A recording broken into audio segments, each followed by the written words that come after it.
The desert world of Colchis hung like a bronze coin against the void, its surface scarred by millennia of religious warfare and theological purges. Here, beneath twin suns that bleached the sand white and turned the air to shimmering waves of heat, the infant Primarch who would become known as Lorgar Aurelian fell from the heavens in a pod of unknown origin.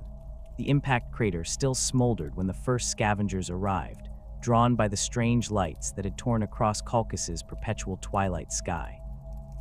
Among those who witnessed the arrival was Khur, a priest-warrior of the Covenant, the theocratic regime that had dominated Colchis for over 1,000 years. Where others saw only twisted metal and alien technology, Khur recognized divine providence. The child within the pod bore the unmistakable marks of otherworldly origin, skin that seemed to glow with inner light, eyes that held depths beyond mortal comprehension, and a presence that made even hardened warriors kneel in reverence. Khur claimed the infant as his own, naming him Lorgar and raising him within the labyrinthine hierarchy of the Covenant's religious order. The Covenant itself represented everything that had driven Colchis into centuries of stagnation and bloodshed. Built upon the worship of the Primordial Truth, a pantheon of entities that demanded constant sacrifice and ritual observance, the theocracy maintained power through a combination of religious fervor and brutal suppression of dissent. The priest castes lived in towering ziggurats that rose from the desert like artificial mountains, their walls carved with countless names of gods and demons, while the common people scraped existence from the harsh sands below. Sacred texts spoke of entities beyond the veil of reality, beings of immense power who whispered secrets to those faithful enough to listen.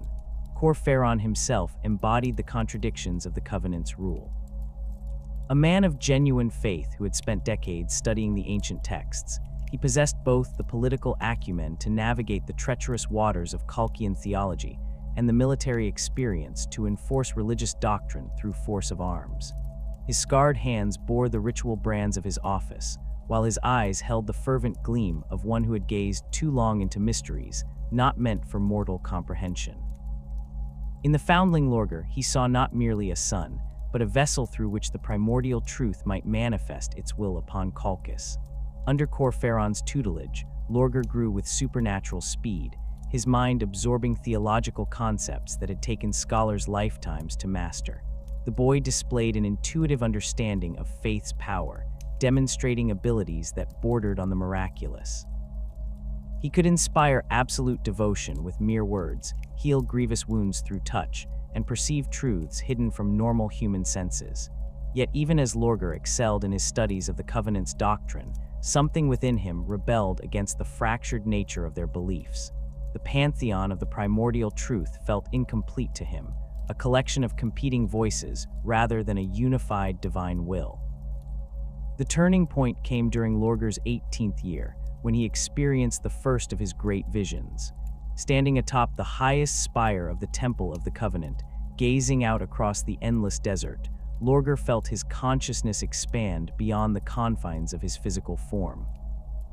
In that moment of transcendence, he perceived a singular divine presence of overwhelming power and benevolence, a golden figure whose very existence rendered the squabbling entities of the Primordial Truth as mere shadows. This was the one God, the true deity whose light could unite not just Colchis, but all of humanity under a single, perfect faith. The revelation transformed Lorgar from dutiful student into revolutionary prophet. He began preaching a new doctrine that proclaimed the falseness of the Covenant's pantheon and the supremacy of the one God. His words carried such conviction and power that crowds gathered wherever he spoke, their hearts ignited by the promise of salvation through unified faith. The common people, long oppressed by the competing demands of countless deities, found hope in Lorgar's message of singular devotion. Even some within the Covenant's own ranks began to question their ancient beliefs, swayed by the young prophet's undeniable charisma and the miraculous events that seemed to follow in his wake.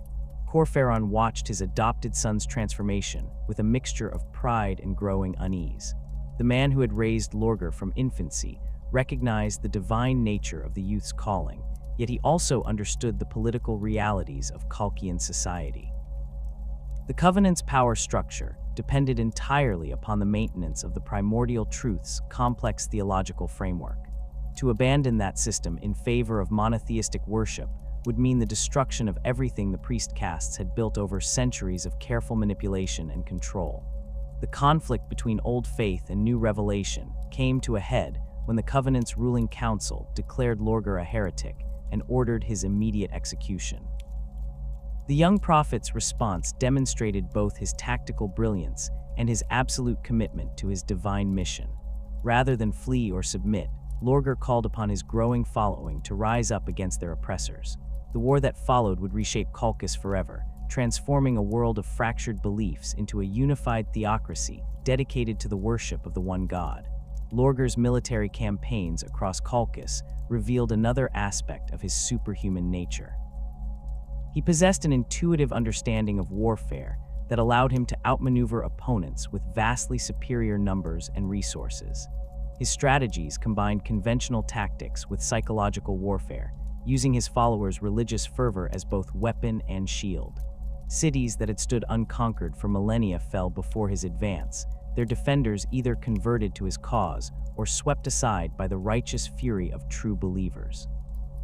The physical transformation of Kalkis under Lorgar's rule proved as dramatic as the spiritual revolution he had unleashed.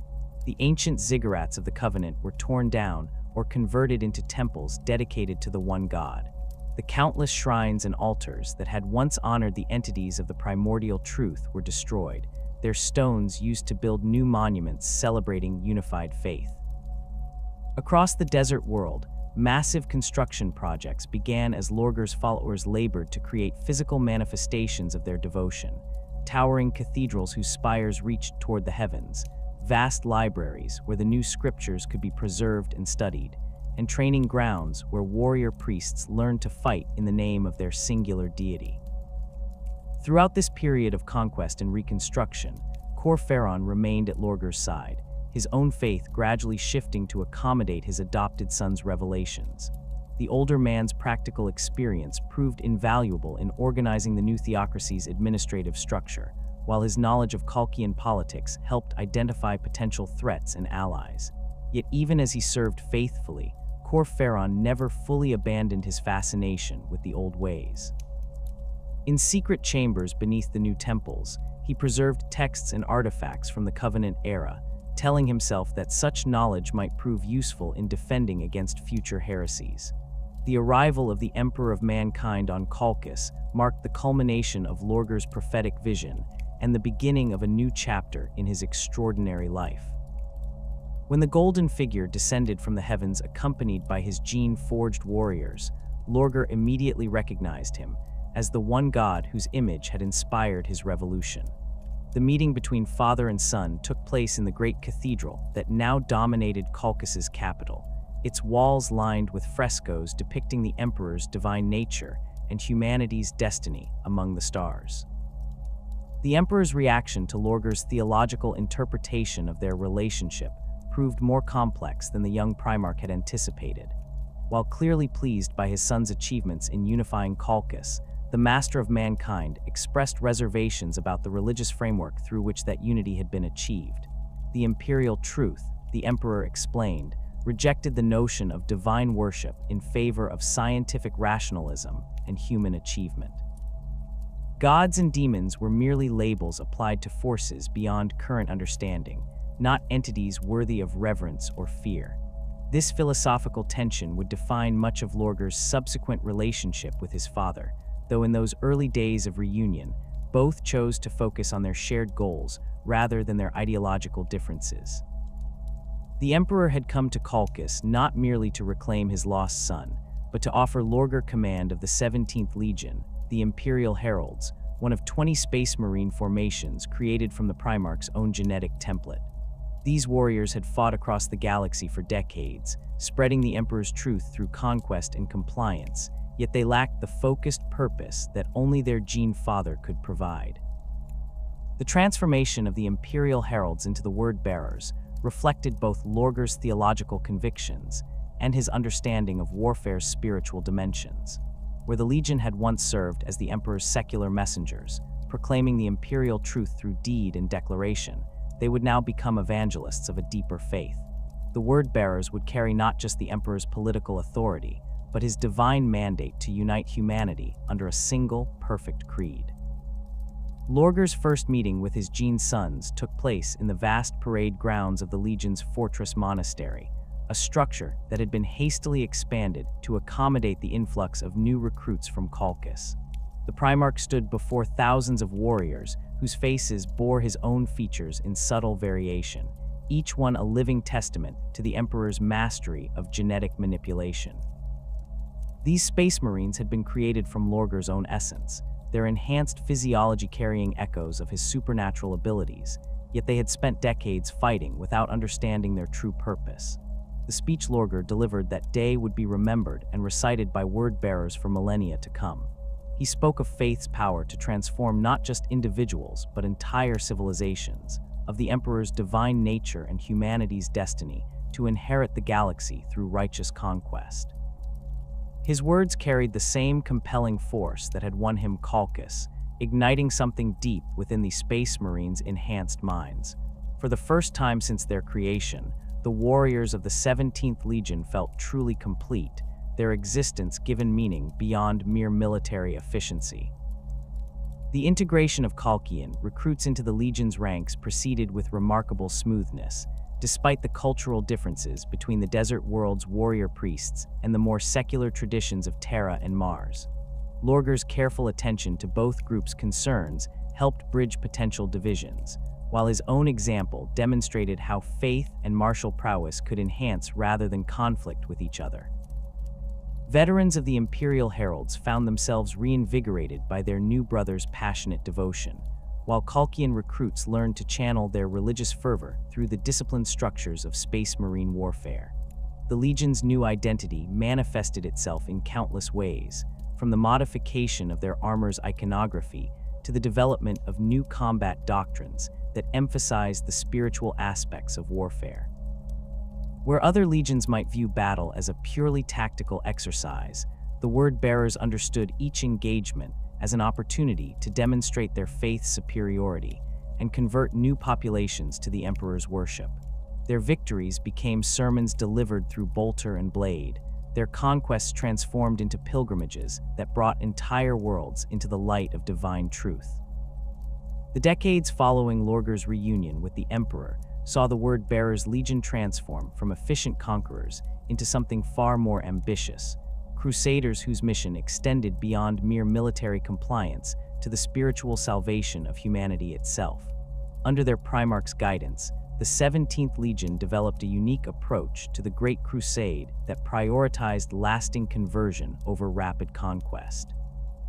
Where other legions might secure a world submission through overwhelming force and move on to the next target, the word-bearers remained to ensure that their victories produced genuine faith rather than mere political acquiescence. This methodology, while thorough, created immediate friction with the broader Imperial war machine. The Great Crusade operated on a scale that demanded constant momentum. Millions of worlds awaited liberation from alien oppression, heretical governance, or simple ignorance of humanity's manifest destiny. The Emperor's plan required his legions to maintain a pace of conquest that would unite the galaxy within a single lifetime. Yet the word-bearers' insistence on complete spiritual transformation of each conquered population inevitably slowed their advance to a fraction of their brother legion's speed. Lorgar remained unmoved by criticism from his fellow Primarchs or the increasingly pointed suggestions from Terra that the 17th Legion accelerate their operations. The Primarch understood that true unity required more than political submission. It demanded the kind of absolute faith that could only be achieved through careful cultivation and patient instruction. His warriors spent months or even years on worlds that other legions would have considered fully compliant after weeks of fighting, establishing schools where Imperial doctrine could be taught, building temples where proper worship could be conducted, and training local populations in the rituals and observances that would maintain their devotion long after the word-bearers had departed. The results of this approach became evident across the Legion's operational sectors. Worlds brought into compliance by the word-bearers displayed levels of Imperial loyalty that exceeded anything achieved through conventional conquest.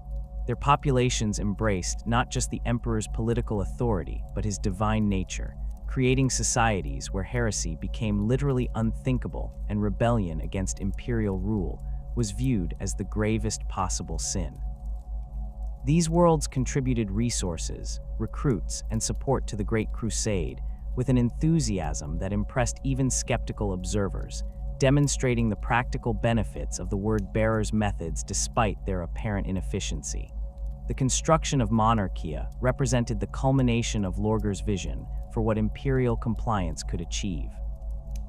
Located on the world of Khur, which the word-bearers had brought into the Imperium during the early years of the Great Crusade, this city was conceived as a living testament to the power of faith properly channeled. Unlike the hastily erected administrative centers that typically marked imperial conquest, Monarchia was planned as a monument that would endure for millennia, its every stone and beam designed to inspire devotion in those who beheld it. The city's construction began with the careful selection of its location on Khur's primary continent, where ancient geological surveys had identified a site of particular significance. The chosen ground sat at the convergence of several major river systems, providing both practical advantages for trade and transportation and symbolic resonance with the flowing together of humanity's scattered tribes under the emperor's rule. The word-bearers' techmarines worked alongside local architects and artisans to create a design that would incorporate the finest elements of both imperial engineering and Khuran cultural traditions. Monarchia's central district rose around a massive cathedral whose spire reached nearly a kilometer into the sky, its golden apex visible from hundreds of kilometers away. The cathedral's interior could accommodate over 1 million worshippers simultaneously, its vast nave supported by columns carved from single blocks of marble quarried from Khur's northern mountains. Each column bore intricate reliefs depicting scenes from the emperor's life and the great victories of the Great Crusade, while the walls themselves were covered in frescoes that told the story of humanity's destiny among the stars. The city's residential quarters reflected the word-bearers' understanding that true faith required more than magnificent architecture. It demanded communities where devotion could flourish in daily life. Neighborhoods were organized around smaller temples and shrines, each serving as a focal point for local worship and instruction. Public spaces incorporated elements designed to remind citizens of their spiritual obligations, from fountains whose flowing water symbolized the emperor's grace to gardens where medicinal plants grew alongside flowers chosen for their religious significance. The planning of Monarchia extended beyond its physical structures to encompass the social and economic systems that would sustain its population.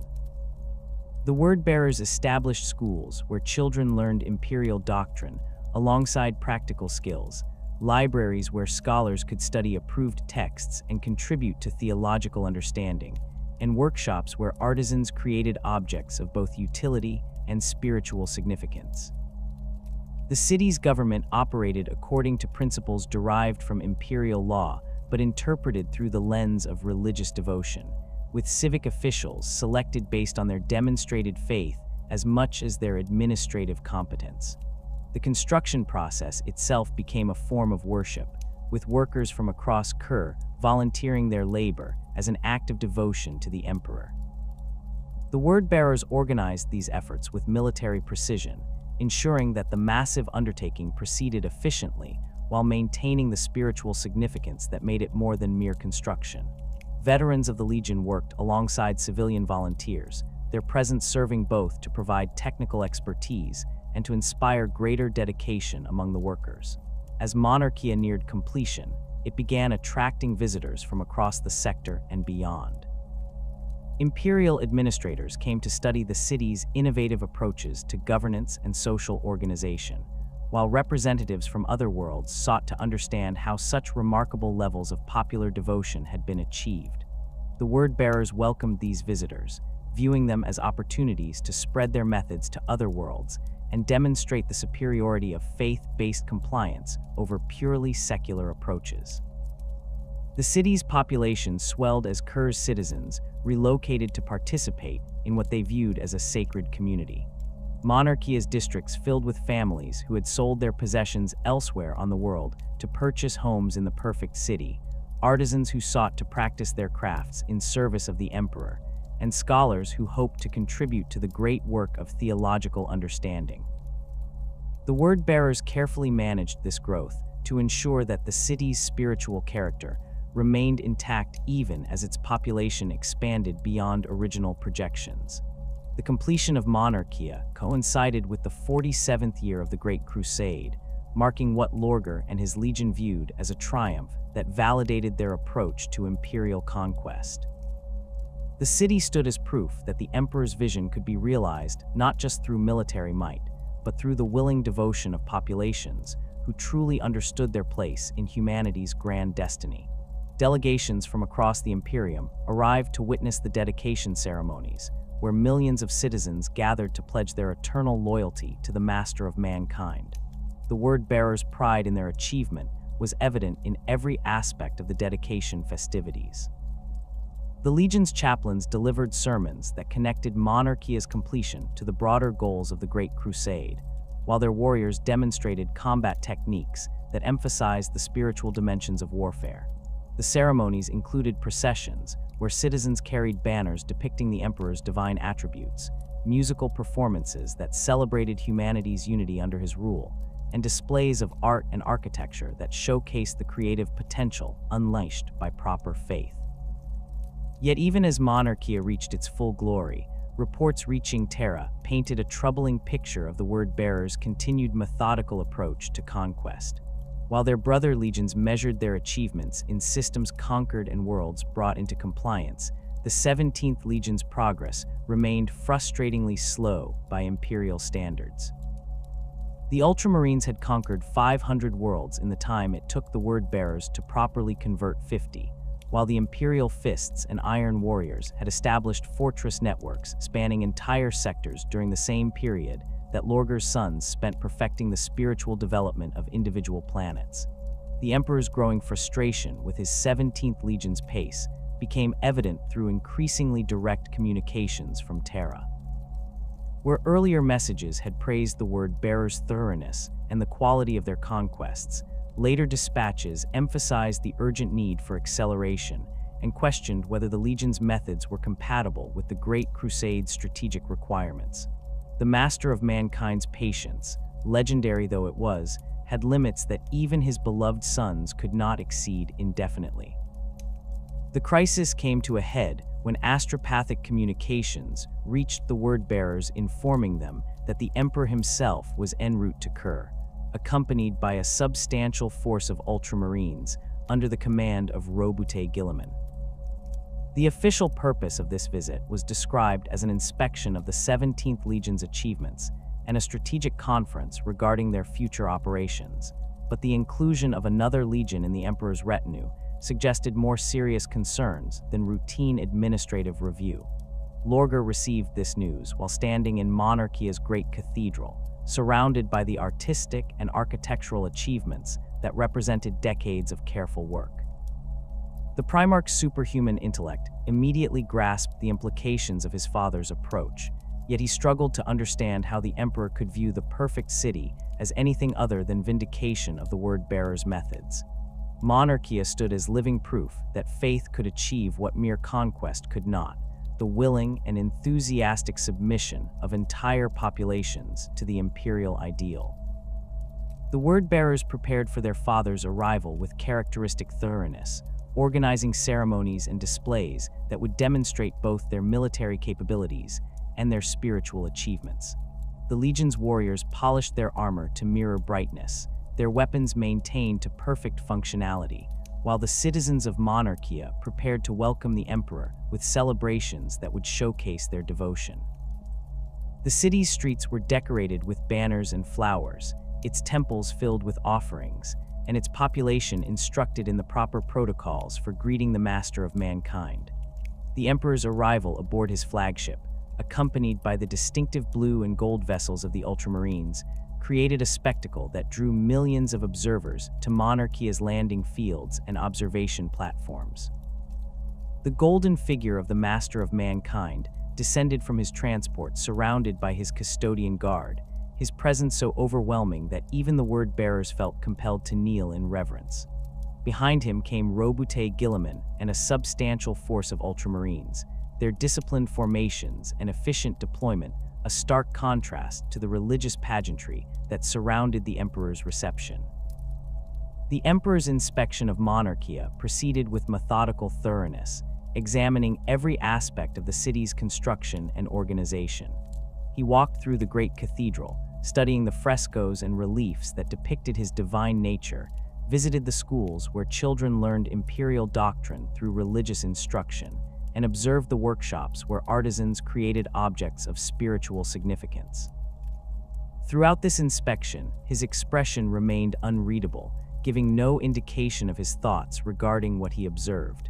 The destruction of Monarchia began without warning or explanation.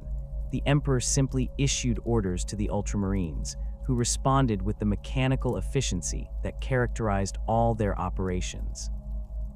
Demolition charges were placed with surgical precision throughout the city's key structures, while evacuation protocols ensured that the population could be removed before the destruction commenced. The word-bearers watched in stunned silence as their brothers in blue and gold systematically prepared to erase decades of careful work. The actual demolition took place over several hours, with the Ultramarines methodically reducing Monarchia's magnificent structures to rubble and ash. The great cathedral's spire, visible from hundreds of kilometers away, toppled with a crash that could be heard across the continent. The residential quarters where millions had lived in devotion to the Emperor disappeared beneath clouds of dust and debris. The temples and shrines that had served as focal points for community worship were reduced to scattered stones and twisted metal. Throughout the destruction, the word-bearers and the population of Monarchia were forced to watch from designated observation areas, their movements controlled by ultramarine security details. The psychological impact of witnessing their greatest achievement's systematic erasure proved devastating for both the Legion and the civilians who had called the perfect city home. Many wept openly, while others stood in shocked silence, unable to comprehend how their devotion had been judged so harshly. The Emperor's address to the assembled word-bearers following Monarchia's destruction delivered a condemnation that struck at the very foundations of their identity.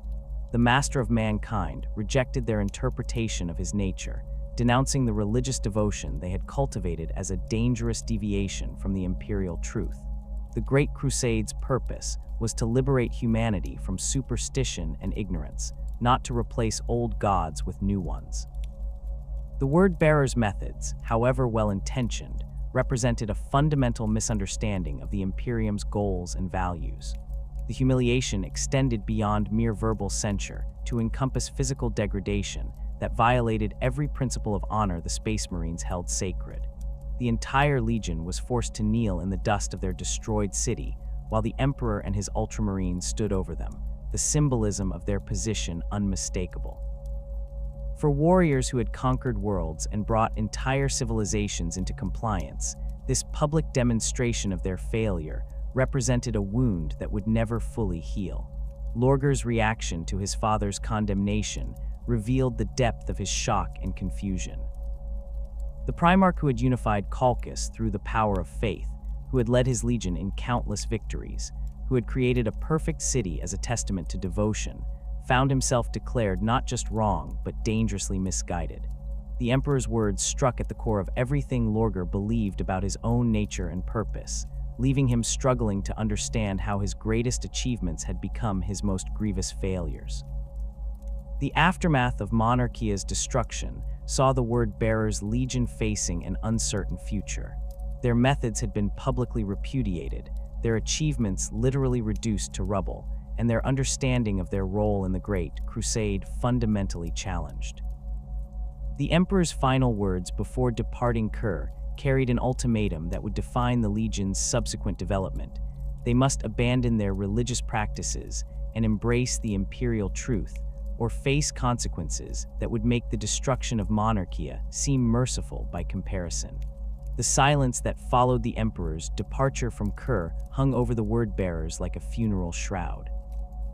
The Legion that had once moved with purpose across the galaxy now found itself paralyzed by doubt and recrimination. Lorgar stood amid the ruins of Monarchia for days after the Ultramarines had withdrawn, his superhuman senses cataloging every fragment of broken stone, every twisted piece of metal that had once formed part of his perfect city. The Primarch's enhanced physiology required neither food nor rest, yet he remained motionless as a statue, his mind struggling to reconcile the Emperor's condemnation with everything he had believed about his father's divine nature. The Legion's warriors maintained their positions around the destruction site with characteristic discipline, but their usual confidence had evaporated. These Space Marines had conquered worlds in the Emperor's name, had seen entire populations kneel before their Gene Father's wisdom, had witnessed miracles that confirmed their faith in the Imperial cause. Now they stood guard over rubble that represented the complete rejection of everything they had accomplished. Veterans who had served since the Legion's earliest days found themselves questioning not just their methods, but their fundamental understanding of their purpose in the Great Crusade. Khur approached his adopted son with the careful steps of a man walking through a minefield. The first captain had watched Lorgar's transformation from foundling to prophet to Primarch, had guided the word-bearers through their evolution from Imperial heralds to crusading evangelists, yet he had never seen his Gene Father in such a state of profound crisis. The older warrior's scarred features bore the weight of his own doubts, his mind already turning to possibilities that he dared not voice aloud. The ancient texts he had preserved from Khalqis spoke of powers beyond the material realm, entities that might offer guidance when the Emperor's light seemed to have withdrawn.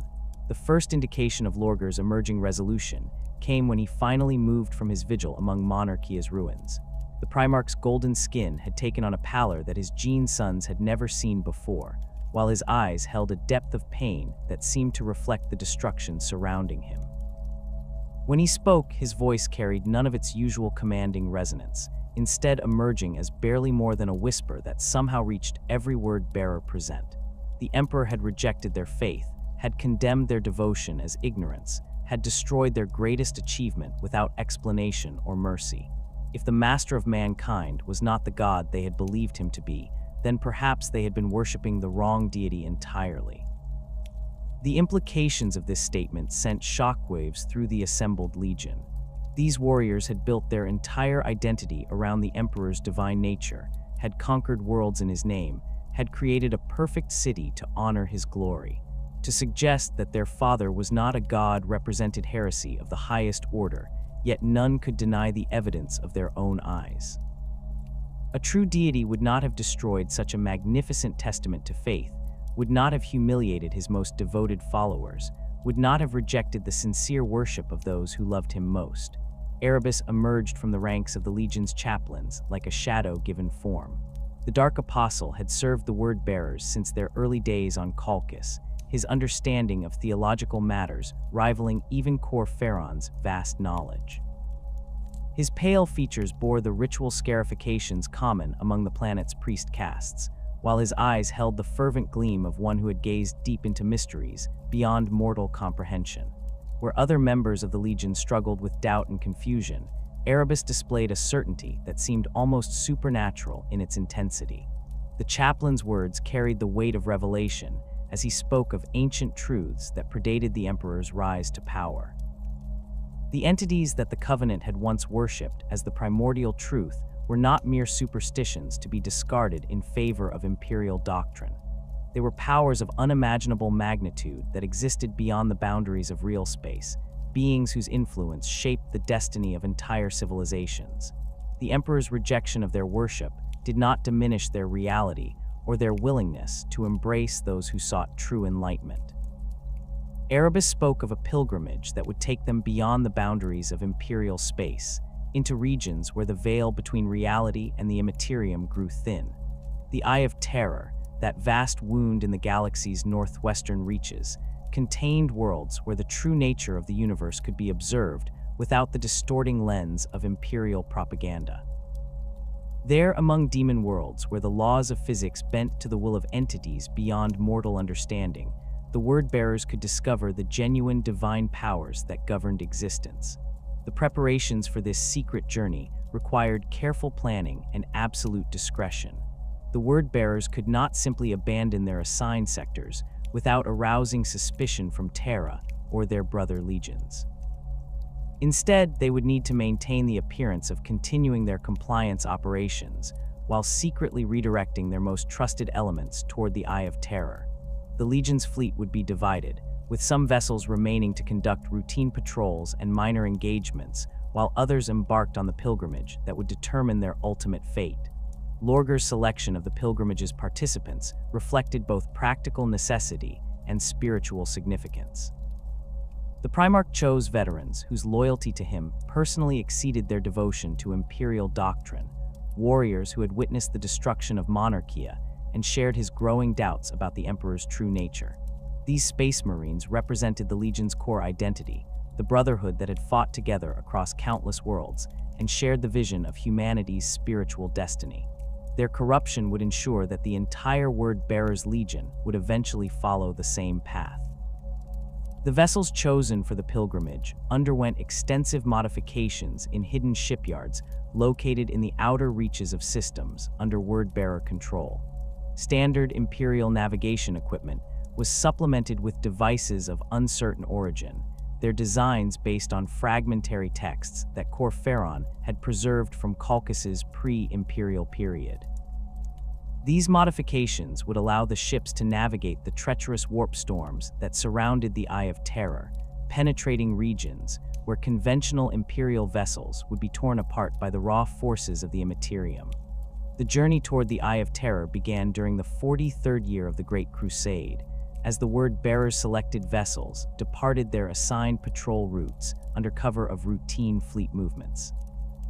The ships traveled through little-known warp routes that skirted the edges of Imperial space, their passages coordinated to avoid detection by astropathic monitoring stations or patrol fleets from other legions. The pilgrims maintained communication silence except for brief, coded transmissions that confirmed their continued progress toward their destination. As the fleet approached the Eye of Terror's outer boundaries, the effects of proximity to the Great Warp Storm became increasingly apparent. The ship's navigators reported strange readings on their instruments, while the Geller fields that protected the vessels from Imperium incursion began showing signs of stress. The very fabric of reality seemed to fluctuate around them, with corridors occasionally stretching longer than their blueprints indicated, and shadows moving independently of their sources. The word-bearers aboard these vessels experienced vivid dreams filled with imagery that seemed to originate from sources beyond their own memories. The first demon world they encountered existed in a state of constant flux that defied rational description. The planet's surface shifted between different configurations as competing warp entities imposed their will upon its malleable reality. Forests of crystalline trees that sang with voices of the damned gave way to seas of liquid fire that burned without consuming, while cities built from living bone rose and fell according to the whims of their supernatural architects. The word-bearers who made planetfall found themselves in an environment where the normal laws of physics held no sway and the boundary between thought and reality had completely dissolved. The demon entities that inhabited this realm appeared to the word-bearers in forms that both terrified and fascinated the Space Marines. These beings possessed knowledge that spanned millennia, their consciousness encompassing truths about the universe's fundamental nature that Imperial doctrine had deliberately concealed. They spoke of the Emperor not as a benevolent father figure, but as a tyrant who sought to deny humanity its rightful inheritance of psychic evolution. The master of mankind's crusade against religion was revealed as an attempt to weaken the warp entities by starving them of the worship that sustained their power.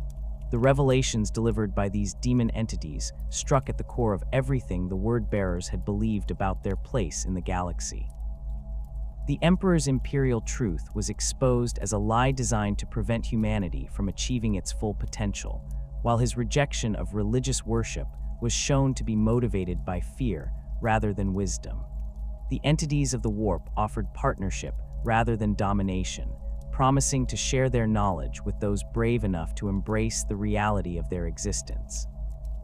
Erebus served as the primary interpreter of these revelations, his theological training allowing him to understand the complex metaphysical concepts that the demon entities communicated. The chaplain's role evolved from mere translator to active facilitator, helping to establish the protocols through which the word-bearers could safely interact with beings whose very existence challenged conventional understanding. His guidance proved essential in preventing the Space Marines from being overwhelmed by the sheer alienness of their supernatural contacts. The gradual corruption of the word-bearers proceeded through carefully orchestrated stages that respected both the Space Marines' enhanced physiology and their ingrained loyalty to their Primarch. The demon entities understood that these warriors could not be simply commanded to abandon their previous beliefs, but must instead be led to discover the truth for themselves through direct experience and logical reasoning. The corruption took the form of enlightenment rather than domination, with each revelation building upon previous understanding to create a comprehensive worldview that incorporated both imperial achievements and warp-based spirituality. Lorgar's personal transformation during this period reflected the profound nature of the revelations he encountered. The Primarch, who had once preached absolute devotion to the Emperor, now found himself questioning every aspect of his previous faith.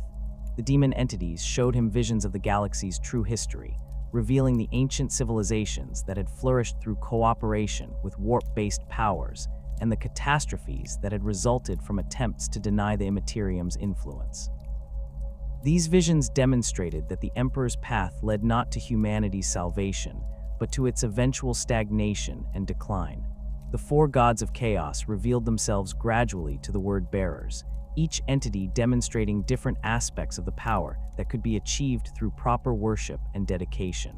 Khur offered the strength to overcome any enemy through righteous fury and martial excellence. Tzeentch promised knowledge that could unlock the secrets of the universe and guide humanity toward its ultimate destiny. Nurgle demonstrated the peace that came from accepting the natural cycles of decay and renewal. Slaanesh showed the heights of sensation and experience that awaited those who embraced their full potential. The word-bearers' acceptance of these new patron deities proceeded through a process of theological synthesis that incorporated elements of their previous imperial faith.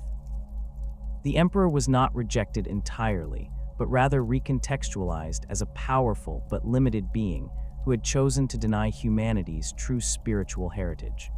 The Chaos Gods were revealed as the genuine divine powers that had shaped the galaxy since its creation, entities whose worship would elevate humanity to heights that the Emperor's sterile rationalism could never achieve. The rituals through which the word-bearers formalized their new allegiances drew upon both Kalkian traditions and the demon entities' direct instruction. These ceremonies took place in locations where the boundary between real space and the warp had grown thin, allowing for direct communication with the Chaos Gods themselves. The participating Space Marines underwent physical and spiritual transformations that enhanced their already formidable capabilities, while marking them as servants of powers beyond imperial comprehension. The knowledge gained during the pilgrimage extended far beyond theological revelation to encompass practical techniques for wielding warp-based power. The word-bearers learned to channel the energies of the Imperium through focused ritual and meditation, gaining abilities that surpassed even their enhanced Space Marine physiology. Veterans who had served the Legion for decades discovered that they could heal wounds through prayer to Nurgle, enhance their combat effectiveness through devotion to Khur, or gain prophetic insights through communion with Tzeentch. The return journey from the Eye of Terror required even greater secrecy than the original pilgrimage, as the word-bearers now carried knowledge that would be considered the highest form of heresy by Imperial authorities. The corrupted Space Marines had learned to conceal their transformation behind facades of continued loyalty, their enhanced understanding of human psychology allowing them to manipulate their uncorrupted brothers without arousing suspicion. The techniques they had learned from the demon entities proved invaluable in maintaining operational security while gradually expanding their influence throughout the Legion. The integration of the Pilgrims back into the main body of the Word-Bearers Legion proceeded through carefully planned stages that ensured the corruption would spread without triggering defensive reactions from loyalist elements. The returned veterans shared their revelations selectively, targeting space marines whose personal experiences had already created doubts about imperial doctrine. The destruction of Monarchia had left many word-bearers questioning their faith in the Emperor, creating fertile ground for the seeds of heresy that the pilgrims now planted. The transformation of the word-bearers following their pilgrimage to the Eye of Terror created ripple effects that extended far beyond the confines of a single legion. The knowledge they had gained from their communion with the Chaos Gods provided them with tools of corruption that could penetrate even the most loyal imperial institutions. Chief among these weapons was the Lodge system, a network of secret societies that would spread like a virus through the legion's Astartes, undermining the very foundations of the Emperor's grand design. The concept of warrior lodges was not entirely foreign to Space Marine culture.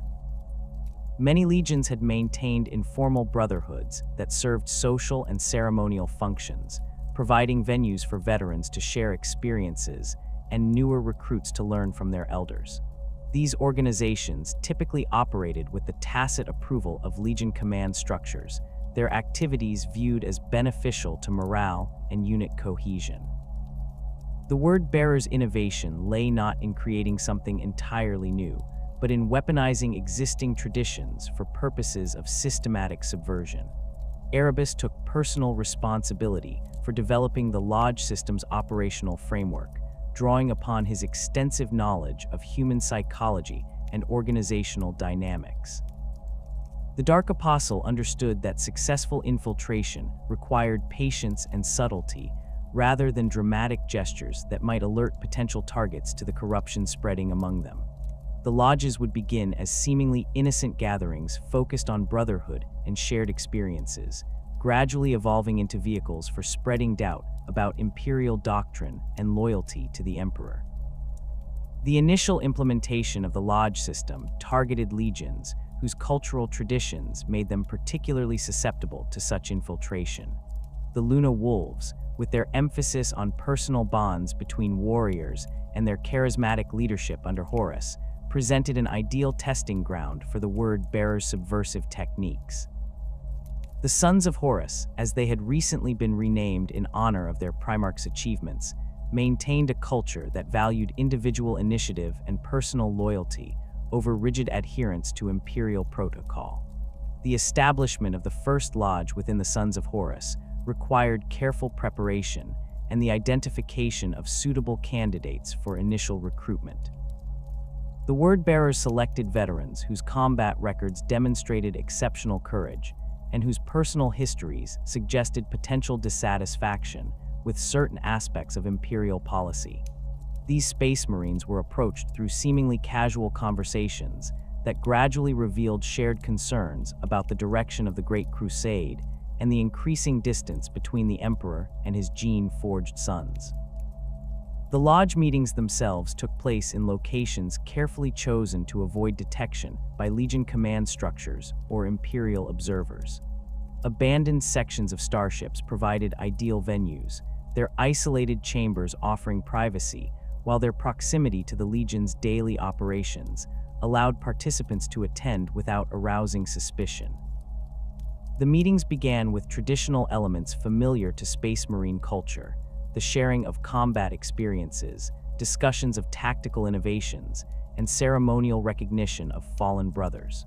The corruption introduced through these gatherings proceeded through stages so gradual that participants rarely recognized the transformation occurring within their own minds. Initial discussions focused on legitimate concerns about imperial policy and the conduct of the Great Crusade, topics that any thoughtful Space Marine might reasonably question. The Lodge brothers explored the apparent contradictions between the Emperor's stated goals and his actual policies, examining instances where imperial actions seemed to conflict with proclaimed ideals. The word-bearers' representatives within these lodges served as skilled facilitators rather than obvious propagandists, guiding discussions toward predetermined conclusions while allowing participants to believe they were reaching these insights independently. The techniques they employed drew upon both their enhanced understanding of human psychology and the supernatural insights gained through their communion with the Chaos Gods. Lodge members found themselves articulating doubts they had never consciously acknowledged, expressing concerns that seem to emerge from their own deep reflection rather than external manipulation. The expansion of the lodge system beyond the Sons of Horus required adaptation to the unique cultures and traditions of different legions. The Iron Warriors' pragmatic approach to warfare made them receptive to arguments about the inefficiency of imperial bureaucracy and the strategic limitations imposed by Terra's micromanagement. The Night Lord's brutal methods of compliance created natural friction with imperial ideals that could be exploited to foster resentment against the Emperor's moral constraints. The Alpha Legion presented both the greatest opportunity and the most significant challenge for Lodge infiltration. Their culture of secrecy and compartmentalized operations made it difficult to identify suitable recruitment targets, yet their existing networks could potentially accelerate the corruption spread once properly infiltrated. The Word-Bearer's approach to the 20th Legion required exceptional subtlety, with recruitment efforts proceeding through multiple layers of misdirection and false identities. The World Eater's descent into bloodthirsty madness under the influence of the Butcher's Nails made them poor candidates for the sophisticated psychological manipulation that characterized most Lodge operations. However, their Primarch Angron's bitter resentment toward the Emperor created opportunities for more direct approaches. The Word-Bearers found that appeals to the Red Angel's sense of injustice and betrayal could bypass the need for subtle corruption, though such direct methods carried greater risks of exposure. The Lodge system's most significant success came with its penetration of the Imperial Fists and their successor chapters. Rogel Dorn's Legion prided itself on absolute loyalty and unwavering dedication to Imperial ideals, making them seemingly immune to corruption. However, the Word-Bearers discovered that this very perfectionism created internal pressures that could be exploited. Lodge discussions focused on the impossible standards expected of Space Marines and the psychological toll of maintaining absolute loyalty in an increasingly complex galaxy. The Death Guard's stoic acceptance of hardship and their Primarch Mortarian's deep-seated hatred of Psychers created unique opportunities for corruption. The Lodge meetings within the 14th Legion explored themes of endurance and acceptance, gradually introducing concepts related to the natural cycles of decay and renewal that would later facilitate their fall to Nurgle's influence. The Word-Bearers' representatives emphasized the futility of fighting against inevitable change, preparing the ground for future corruption. The Emperor's children presented a different challenge entirely, their pursuit of perfection and aesthetic excellence making them susceptible to certain forms of corruption while resistant to others. The lodges established within the 3rd Legion focused on the limitations imposed by Imperial doctrine on personal achievement and artistic expression. Discussions explored the possibility that true perfection might require transcending the moral constraints that the Emperor had imposed upon his sons. The infiltration of the 1,000 Sons required exceptional care due to their extensive psychic abilities and their Primarch Magnus's deep understanding of the warp's nature. The Word-Bearers' approach emphasized the persecution that Psychers faced under Imperial doctrine and the hypocrisy of an emperor who wielded immense psychic power while condemning others for similar abilities. The Lodge discussions within the 15th Legion explored themes of knowledge and enlightenment that would later facilitate their corruption by Tzeentch. The operational security surrounding the Lodge system required constant vigilance and sophisticated counterintelligence measures. The Word-Bearers established multiple layers of protection around their subversive activities, including false identities for their agents, compartmentalized communication networks, and elaborate cover stories that would withstand casual investigation. The lodges themselves were structured to limit the damage that could result from the discovery of any individual cell. The intelligence gathered through the lodge system provided the Word-Bearers with unprecedented insight into the strengths and weaknesses of their brother legions. Lodge members unknowingly shared information about their unit's operational capabilities, command structures, and internal dynamics that would prove invaluable during the coming civil war. This intelligence network allowed the Word-Bearers to identify potential allies and enemies while developing strategies tailored to each legion's specific characteristics. The psychological profiles developed through Lodge interactions enabled the word-bearers to predict how different Primarchs and their legions would respond to various crisis scenarios. This knowledge proved essential in planning the events that would eventually trigger the Horus Heresy, allowing the conspirators to manipulate circumstances with surgical precision. The Lodge system had transformed from a tool of corruption into a comprehensive intelligence apparatus that penetrated the highest levels of Imperial military command. The corruption of Horus himself required a more direct approach than the gradual subversion employed against his legion. The War Master's position as the Emperor's chosen successor and his central role in the Great Crusade made him too important to risk with subtle manipulation that might fail at a crucial moment.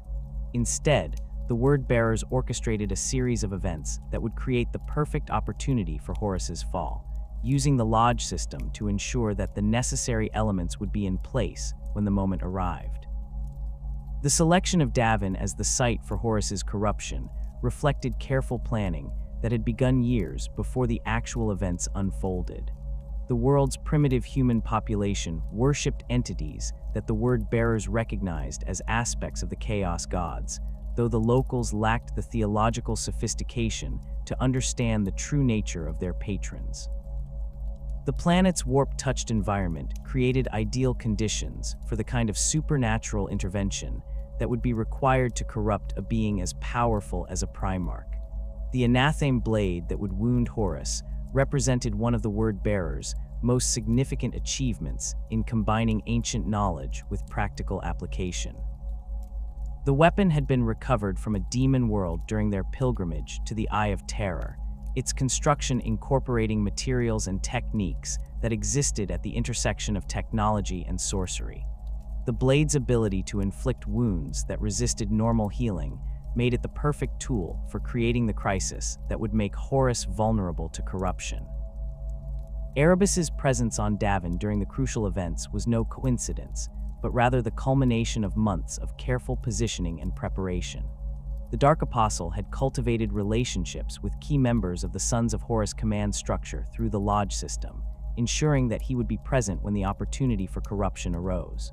His role as a trusted advisor and spiritual counselor provided him with the access necessary to guide events toward their predetermined conclusion.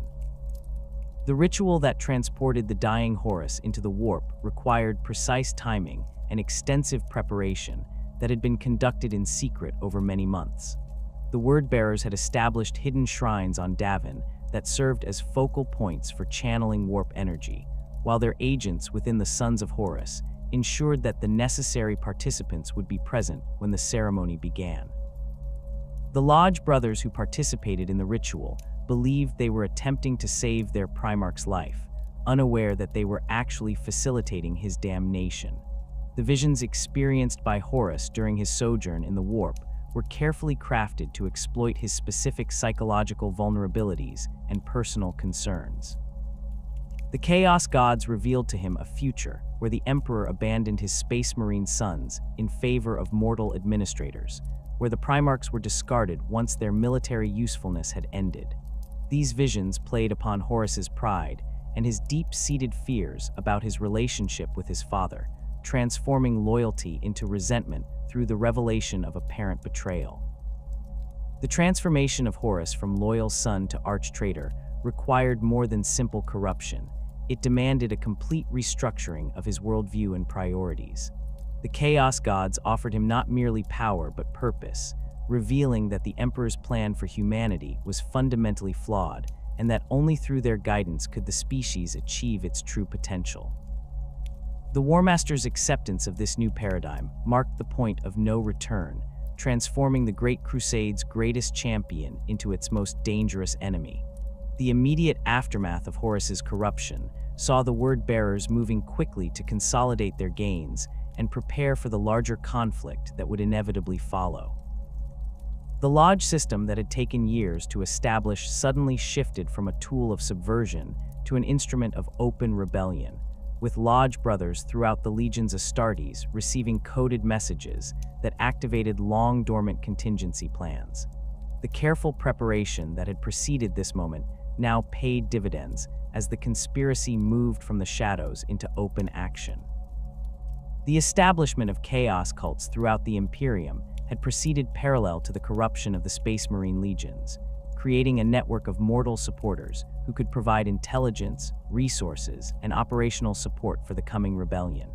These cults had been carefully seeded on worlds across Imperial space, their members recruited from populations that had grievances against Imperial rule or possessed psychological profiles that made them susceptible to chaos corruption. The mortal agents scattered across Imperial space received their activation codes through dreams that burned themselves into their consciousness with supernatural clarity. Across hundreds of worlds, cult cells that had remained dormant for years suddenly erupted into coordinated action, their members driven by visions of the galaxy's transformation under the guidance of the true gods. These simultaneous uprisings created chaos throughout Imperial communication networks, disrupting the flow of information that might have warned loyal forces of the greater catastrophe about to unfold. The Word-Bearers' preparations for their assault on Calth had begun decades before Horus's corruption, rooted in Lorgar's bitter resentment toward the Ultramarines and their Primarch Robute Guilliman. The 13th Legion's role in the destruction of Monarchia had created a wound in Lorgar's psyche that festered with each passing year, transforming from mere disappointment into consuming hatred. The Ultramarines represented everything that the Word-Bearers had been condemned for abandoning: secular efficiency, rapid conquest, and absolute loyalty to the Emperor's stated vision rather than his divine nature. Guilliman's public criticism of the Word-Bearers' methods had compounded the insult of Monarchia's destruction. The Lord of Ultramar had written extensively about the need for standardized compliance procedures and the dangers of allowing religious sentiment to interfere with military objectives. His theoretical works, widely distributed among Legion command structures, contained thinly veiled criticisms of the 17th Legion's approach that Lorgar interpreted as personal attacks on his competence and judgment. The selection of Calth as the target for the Word-Bearers' opening strike reflected both strategic calculation and symbolic significance. The world served as one of Ultramar's primary naval bases, its orbital shipyards producing the vessels that maintained the 13th Legion's far-flung operations. The destruction of Calth's infrastructure would cripple Guilliman's ability to respond to threats throughout his realm, while simultaneously demonstrating the futility of relying on purely material power rather than spiritual strength. The planet's population of nearly 12 billion souls provided the Word-Bearers with an opportunity to conduct rituals on a scale that had never before been attempted. The mass sacrifice of an entire world's inhabitants would generate warp energies sufficient to tear permanent rifts in reality, creating gateways through which demon legions could pour into real space. The symbolic value of corrupting one of Ultramar's crown jewels would send a message that resonated throughout the galaxy. No world was beyond the reach of the true god's influence. The deception that brought the Word-Bearers to Calth required months of careful preparation and the manipulation of Imperial bureaucratic procedures. Lorgar's forces presented themselves as responding to intelligence reports suggesting Orc activity in the Viridian system, requesting permission to conduct joint operations with the Ultramarines against this supposed threat. The fabricated evidence supporting this request included doctored astropathic communications, falsified sensor readings, and testimony from corrupted Imperial officials who had been compromised through the cult networks. The Ultramarines' response to the Word-Bearers' request demonstrated the very efficiency that Lorgar had come to despise. Guilliman's staff processed the intelligence reports with mechanical precision, cross-referencing the data against their own surveillance networks and developing comprehensive operational plans within days of receiving the initial communication. The Lord of Ultramar himself approved the joint operation, viewing it as an opportunity to demonstrate proper coordination between Legion forces while addressing a potential threat to Ultramar's security. The Word-Bearers' fleet that translated into the Calth system comprised over 200 vessels, their hulls bearing the crimson and gold livery, that had once symbolized devotion to the Emperor, but now concealed allegiance to darker powers. The ship's external appearance remained unchanged from their pre-corruption configuration, their weapon systems and defensive capabilities matching Imperial specifications exactly. Hidden within their holds, however, lay equipment and personnel that no loyal Imperial force would ever carry: demon-possessed war machines, cultist auxiliaries trained in forbidden rituals, and weapons forged in the fires of demon worlds. The orbital defense platforms that protected Calth represented some of the finest military engineering in the Imperium, their massive weapon batteries capable of engaging entire fleets simultaneously. The Ultramarines had constructed these fortifications according to theoretical principles developed by Guilliman himself, incorporating overlapping fields of fire and redundant command structures that should have made them virtually impregnable. The Word-Bearer's ability to bypass these defenses entirely demonstrated the superiority of supernatural insight over purely rational planning. Erebus had spent months infiltrating Calth's command structure through a combination of psychic manipulation and carefully placed agents. The Dark Apostle's enhanced abilities allowed him to implant suggestions in the minds of key personnel, gradually adjusting their decision-making processes to favor actions that would benefit the coming assault. Defense grid operators found themselves scheduling maintenance cycles that would leave critical sectors temporarily vulnerable, while communications officers developed routing protocols that would delay the transmission of emergency signals.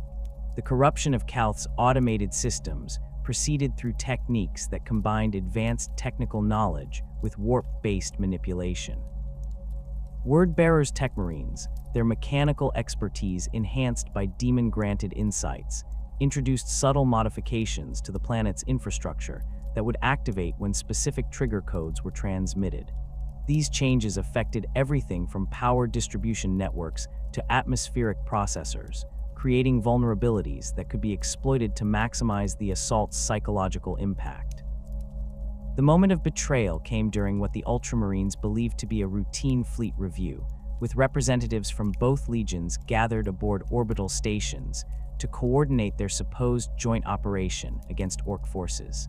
The Word-Bearer's opening salvo targeted not enemy positions, but their erstwhile allies, catching the 13th Legion completely unprepared for treachery from their own cousins.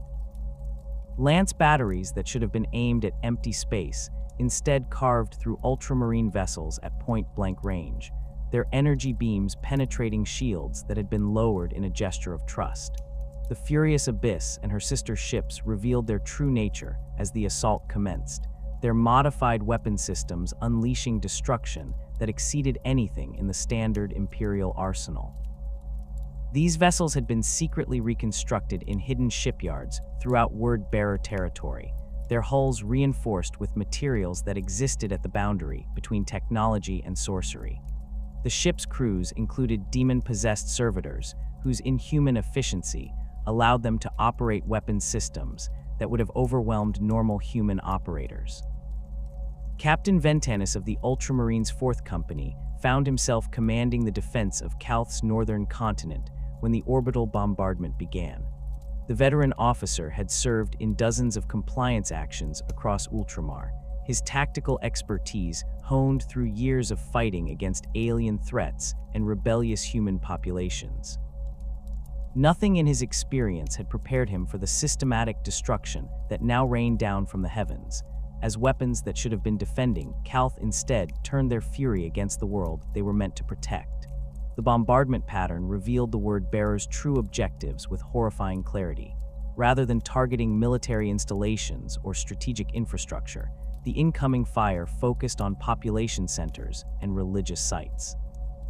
Schools where children learned Imperial doctrine burned alongside cathedrals where citizens had gathered to pray for the Emperor's protection.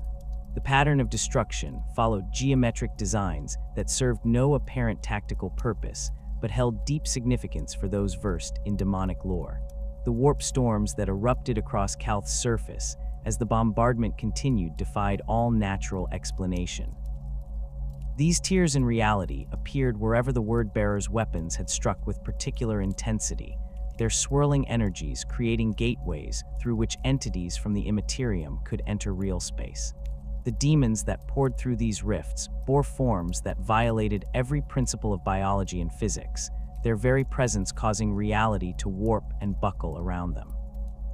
The civilian population's reaction to the assault revealed the limitations of imperial doctrine in preparing ordinary humans for supernatural threats. Citizens who had been trained to respond to conventional attacks, seeking shelter in reinforced bunkers, following evacuation procedures, maintaining communication with emergency services, found themselves facing enemies that existed beyond the scope of their understanding. The demons that stalked through Calth's burning cities could not be fought with conventional weapons or deterred by physical barriers.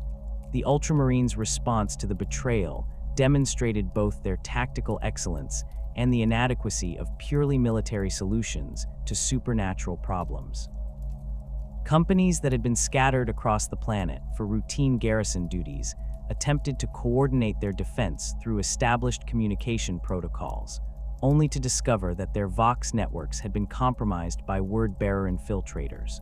Orders issued by company commanders never reached their intended recipients, while false communications directed loyal forces into carefully prepared ambushes.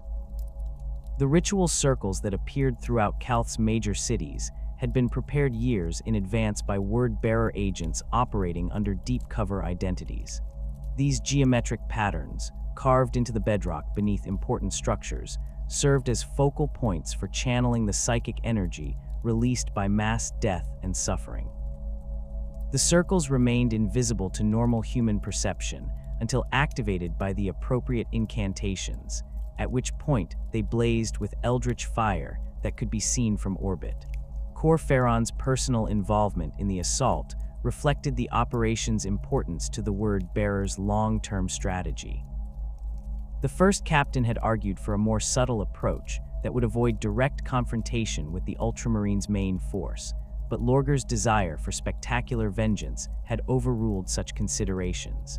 The old priest-warrior now found himself commanding ground forces in urban combat that bore no resemblance to the theological debates that had shaped his early relationship with his Gene son. The demon engines that accompanied the word-bearer's ground assault represented the fusion of mechanicum technology with warp-spawned malevolence. These war machines had been constructed in hidden forges, where tech adepts corrupted by chaos worked alongside demon smiths to create weapons that transcended the boundaries between the material and immaterial realms. The engine's crews consisted of volunteers who had undergone surgical procedures to bond their nervous systems directly with demon entities, creating hybrid beings that possessed both human tactical knowledge and supernatural perception. The Shadow Crusade's expansion beyond Calth required coordination with other traitor forces that shared the word-bearer's commitment to the galaxy's spiritual transformation. The World Eater's Legion, under the increasingly unstable leadership of Angron, provided the raw aggression necessary to overwhelm loyalist defenses through sheer brutality. The alliance between the 12th and 17th Legions created a devastating combination of religious fanaticism and berserker fury that proved nearly unstoppable in conventional combat. Angron's personal participation in the Shadow Crusade reflected his own bitter resentment toward the Emperor and the Imperium that had enslaved him. The Red Angel's hatred burned with such intensity that it created a resonance with Khorne's realm, gradually transforming the Primarch into something more demon than human. The World Eaters who followed their Gene Father into battle found their own capacity for violence enhanced by proximity to his supernatural rage, their butcher's nails singing in harmony with the Blood God's eternal fury. The tactical coordination between the Word-Bearers and World Eaters required careful management of their fundamentally different approaches to warfare. Where Lorgar's sons fought with methodical precision guided by religious conviction, Angron's warriors sought only the ecstasy of close combat and the glory of honorable death. The Word-Bearer's chaplains learned to channel their allies' bloodlust toward objectives that served the broader strategic goals of corrupting entire star systems rather than simply killing their inhabitants. The progression of the Shadow Crusade through Ultramar followed a pattern that combined military conquest with systematic spiritual corruption. Each world that fell to the combined traitor forces became a laboratory for testing new techniques of mass conversion and demon summoning. The Word-Bearers documented the results of their experiments with scientific precision, building a comprehensive understanding of how different populations responded to various forms of supernatural influence. The corruption techniques employed during the Shadow Crusade evolved rapidly as the Word-Bearers gained experience with large-scale operations. Initial attempts at mass conversion relied heavily on traditional preaching and theological argument, but these methods proved inadequate when dealing with populations that had been thoroughly indoctrinated with imperial beliefs. The chaplains learned to combine their oratory with psychic manipulation and demon-enhanced charisma, creating presentations that bypassed rational thought entirely and spoke directly to their audience's subconscious fears and desires. The establishment of chaos cults on conquered worlds required infrastructure that could support ongoing operations while remaining hidden from potential imperial reclamation efforts. The Word-Bearers constructed underground temple complexes that served as both worship centers and military command posts, their chambers carved according to geometric principles that enhanced the flow of warp energy. These facilities included libraries where forbidden knowledge could be preserved, workshops where demon weapons could be manufactured, and breeding pits where new generations of cultists could be raised in proper devotion to the true gods. The recruitment of local populations into chaos service proceeded through techniques that exploited the specific cultural characteristics of each conquered world. Agricultural planets responded well to appeals based on Nurgle's dominion over natural cycles, while hive worlds proved susceptible to Slaanesh's promises of sensory transcendence. Industrial centers could be corrupted through Khorne's emphasis on strength and domination, while scholarly communities fell to Tzeentch's offers of forbidden knowledge and intellectual advancement. The transformation of the Word-Bearers from loyal servants of the Emperor into devoted champions of chaos required more than theological revelation. It demanded a complete restructuring of their organizational framework to accommodate their new spiritual mission. The traditional imperial command structure, with its emphasis on secular authority and tactical efficiency, proved inadequate for a legion whose primary purpose had shifted from conquest to conversion. The Word-Bearers needed leaders who could serve simultaneously as military commanders and spiritual guides, warriors capable of wielding both Bolter and Blessed Tome with equal skill. The emergence of the Dark Apostle as the Legion's primary leadership caste represented the culmination of decades of theological evolution that had begun even before their pilgrimage to the Eye of Terror. These warrior priests combined the martial prowess expected of Space Marine officers with the spiritual authority necessary to guide their brothers through the complexities of chaos worship. Unlike the chaplains of other legions, who served primarily as morale officers and keepers of tradition, the Dark Apostles functioned as direct conduits between the material realm and the powers of the warp. Their authority derived not from rank or seniority, but from demonstrated communion with the chaos gods themselves. The selection process for Dark Apostles required candidates to undergo trials that tested both their military capabilities and their spiritual devotion. Prospective leaders faced challenges that pushed their enhanced physiology to its limits, while simultaneously demanding absolute faith in the face of supernatural phenomena that would have driven lesser beings to madness. These trials took place in locations where the boundary between real space and the Imperium had grown thin, exposing candidates to the raw power of chaos, while evaluating their ability to channel that energy constructively rather than being consumed by it. The ritual scarification that marked a Dark Apostle's elevation to his new rank served both ceremonial and practical purposes.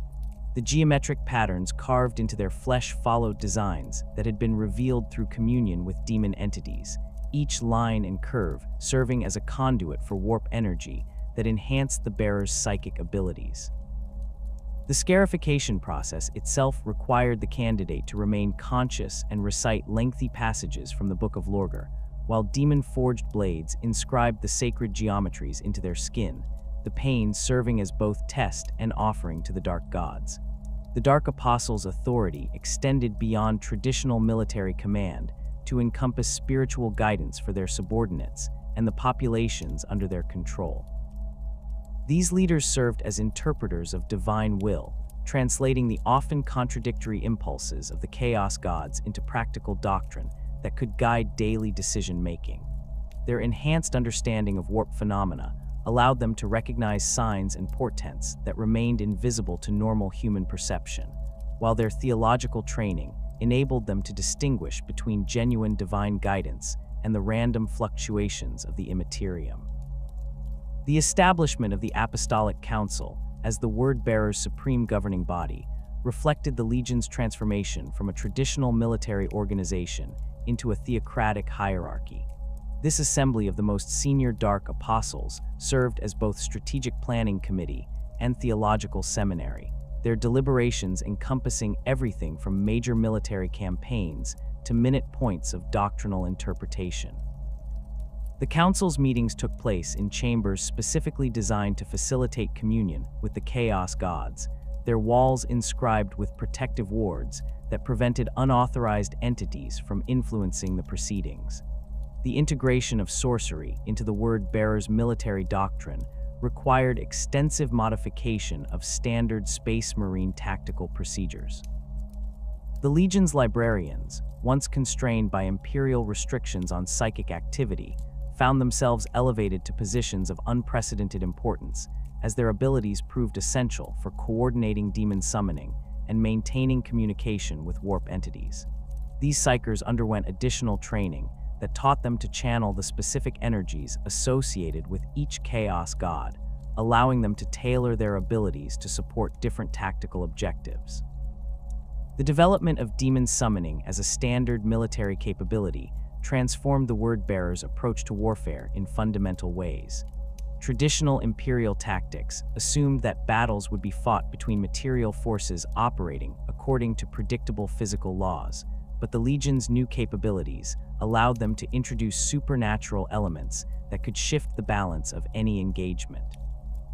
The summoning rituals required careful coordination between multiple Dark Apostles and their supporting psychers, their combined efforts creating stable gateways through which demon entities could enter real space. The binding protocols that governed demon summoning reflected lessons learned through costly trial and error during the Legion's early experiments with warp entities. The Dark Apostles discovered that uncontrolled summoning often resulted in demons that proved more dangerous to their summoners than to their intended targets, as the entity's alien psychology made them unreliable allies at best. The development of proper binding techniques required extensive study of demonic nature and the creation of ritual frameworks that could compel supernatural entities to serve specific purposes while preventing them from acting on their own destructive impulses. The classification system that the Word-bearers developed for different types of demon entities reflected their systematic approach to understanding and utilizing supernatural forces. Lesser demons were categorized according to their primary capabilities and the specific rituals required for their summoning, while greater entities required more complex negotiations that often involved significant sacrifices or the completion of specific tasks. The Legion's archives contain detailed records of successful summoning attempts, including the precise conditions that had enabled each ritual and the behavioral patterns displayed by the resulting demon allies. Erebus emerged as the most influential figure within the transformed Legion hierarchy, his position as first chaplain evolving into something approaching that of a secondary Primarch. The Dark Apostle's role in orchestrating Horus's corruption and his extensive knowledge of chaos theology made him indispensable to Lorgar's vision for the Legion's future. Erebus commanded respect not only for his military achievements, but for his ability to interpret the often cryptic communications received from the Chaos Gods, translating divine will into actionable intelligence that could guide the Legion's strategic planning. The expansion of Erebus's authority beyond traditional chaplain duties created tensions within the Legion's command structure that required careful management. Veteran officers who had served since the Legion's founding found themselves subordinated to a warrior whose primary qualifications were theological rather than military, while newer recruits from Colchis viewed the first chaplain as their most direct connection to the spiritual traditions that had shaped their homeworld. Erebus navigated these competing loyalties through a combination of demonstrated competence and careful attention to the concerns of different factions within the Legion. The establishment of the Coryphaeus rank as an intermediate level between Dark Apostles and standard company commanders reflected the word-bearer's need for officers who could coordinate the complex rituals that had become integral to their military operations. These warriors served as assistants to the Dark Apostles, their training encompassing both tactical leadership and basic theological instruction. The Coryphaeus rank provided a pathway for promising officers to advance toward full Dark Apostle status, while ensuring that every major military unit included personnel capable of conducting essential religious observances. The integration of chaos cultists into the Legion's organizational structure required the development of new command protocols that could accommodate the significant differences between Space Marine and mortal capabilities. The word-bearers established auxiliary formations that combined cultist infantry with Space Marine leadership, creating hybrid units that could operate effectively in environments where standard Astartes tactics proved inadequate. These formations proved particularly valuable during urban warfare and occupation duties, where their intimate knowledge of local conditions provided significant advantages over conventional Imperial forces. The training programs developed for cultist auxiliaries emphasized religious indoctrination alongside basic military instruction, ensuring that mortal followers understood their role in the Legion's greater spiritual mission. The most promising cultists received advanced training that prepared them for specialized roles such as ritual assistants, intelligence operatives, or technical specialists. The word-bearers discovered that mortals who had undergone proper chaos indoctrination often displayed enhanced capabilities that approached those of baseline Space Marines, their devotion to the Dark Gods granting them strength and resilience beyond normal human limits. The development of demon weapons as standard equipment for Dark Apostles required the establishment of forged shrines, where mortal artificers worked alongside demon entities to create armaments that transcended the boundaries between technology and sorcery. These weapons incorporated materials that existed partially in the warp, their construction requiring rituals that bound demon essence into physical form. The resulting armaments possessed capabilities that exceeded anything in the standard Imperial arsenal, their effectiveness enhanced by the spiritual connection between weapon and wielder. The maintenance requirements for demon weapons created new logistical challenges that the word-bearers addressed through the development of specialized support personnel. These weapon keepers underwent training that combined traditional tech marine instruction with theological education, their duties encompassing both mechanical maintenance and the spiritual observances necessary to keep demon weapons functioning properly. The weapons required regular offerings of blood and prayer to maintain their supernatural properties, while major repairs often necessitated complex rituals that could take days to complete. The word-bearers' approach to recruitment evolved to prioritize spiritual compatibility over purely physical qualifications, recognizing that their new mission required warriors who could withstand exposure to chaos energies without succumbing to madness or corruption. The Legion's apothecaries developed screening procedures that evaluated candidates' psychological resilience alongside their genetic compatibility with Space Marine implants. These tests included exposure to minor warp phenomena and evaluation of the candidate's response to theological instruction, ensuring that new recruits possessed the mental flexibility necessary to adapt to the Legion's transformed nature. The indoctrination process for new recruits incorporated elements of both traditional Space Marine training and intensive theological education. Neophytes learned to recite passages from the Book of Lorgar alongside combat drills, while their physical conditioning included exercises designed to prepare them for the supernatural stresses they would encounter as full battle brothers. The process culminated in a ritual initiation that involved direct communion with lesser demon entities, marking the recruits' acceptance into the Legion's spiritual brotherhood. The Word-Bearer's intelligence network expanded beyond traditional military reconnaissance to encompass systematic monitoring of warp phenomena and demon activity throughout their operational areas.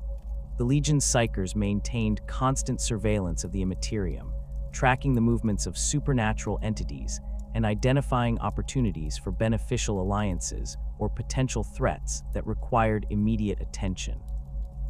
This intelligence proved invaluable in planning operations that relied on demon support, allowing commanders to coordinate their activities with the natural rhythms of warp-based phenomena. The establishment of permanent shrines on conquered worlds created infrastructure that could support ongoing chaos operations while providing focal points for local cult activity. These facilities served multiple purposes, functioning as command centers for military operations, temples for religious observances, and communication nodes for maintaining contact with demon entities. The shrine's construction followed architectural principles that enhanced the flow of warp energy, their geometric designs creating natural amplification effects that increased the effectiveness of rituals conducted within their walls. The Word-Bearer's approach to governing conquered populations emphasized spiritual transformation alongside political control, recognizing that lasting compliance required genuine conversion rather than mere submission. The Legion established schools where local children learned chaos theology alongside practical skills, while adult populations underwent re-education programs designed to replace imperial beliefs with proper understanding of the Dark God's nature. These efforts required careful coordination between military commanders and theological specialists, their success depending on the ability to present chaos worship as liberation rather than conquest. The Word-Bearer's mastery of forbidden arts reached its apex during the creation of the Ruinstorm, a cataclysmic working of sorcery that would reshape the galaxy's very fabric.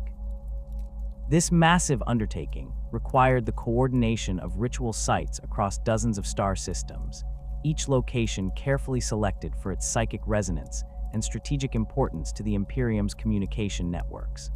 The Dark Apostles who oversaw these preparations understood that they were attempting something unprecedented in human history, the deliberate sundering of real space on a galactic scale to facilitate the manifestation of warp entities in the material realm.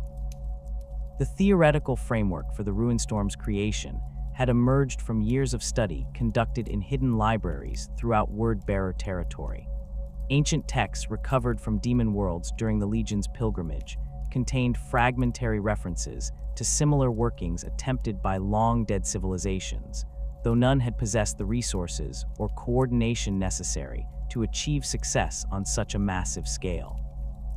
The Word-Bearer's advantage lay not only in their enhanced capabilities as Space Marines, but in their systematic approach to understanding and cataloging the principles that governed warp manipulation.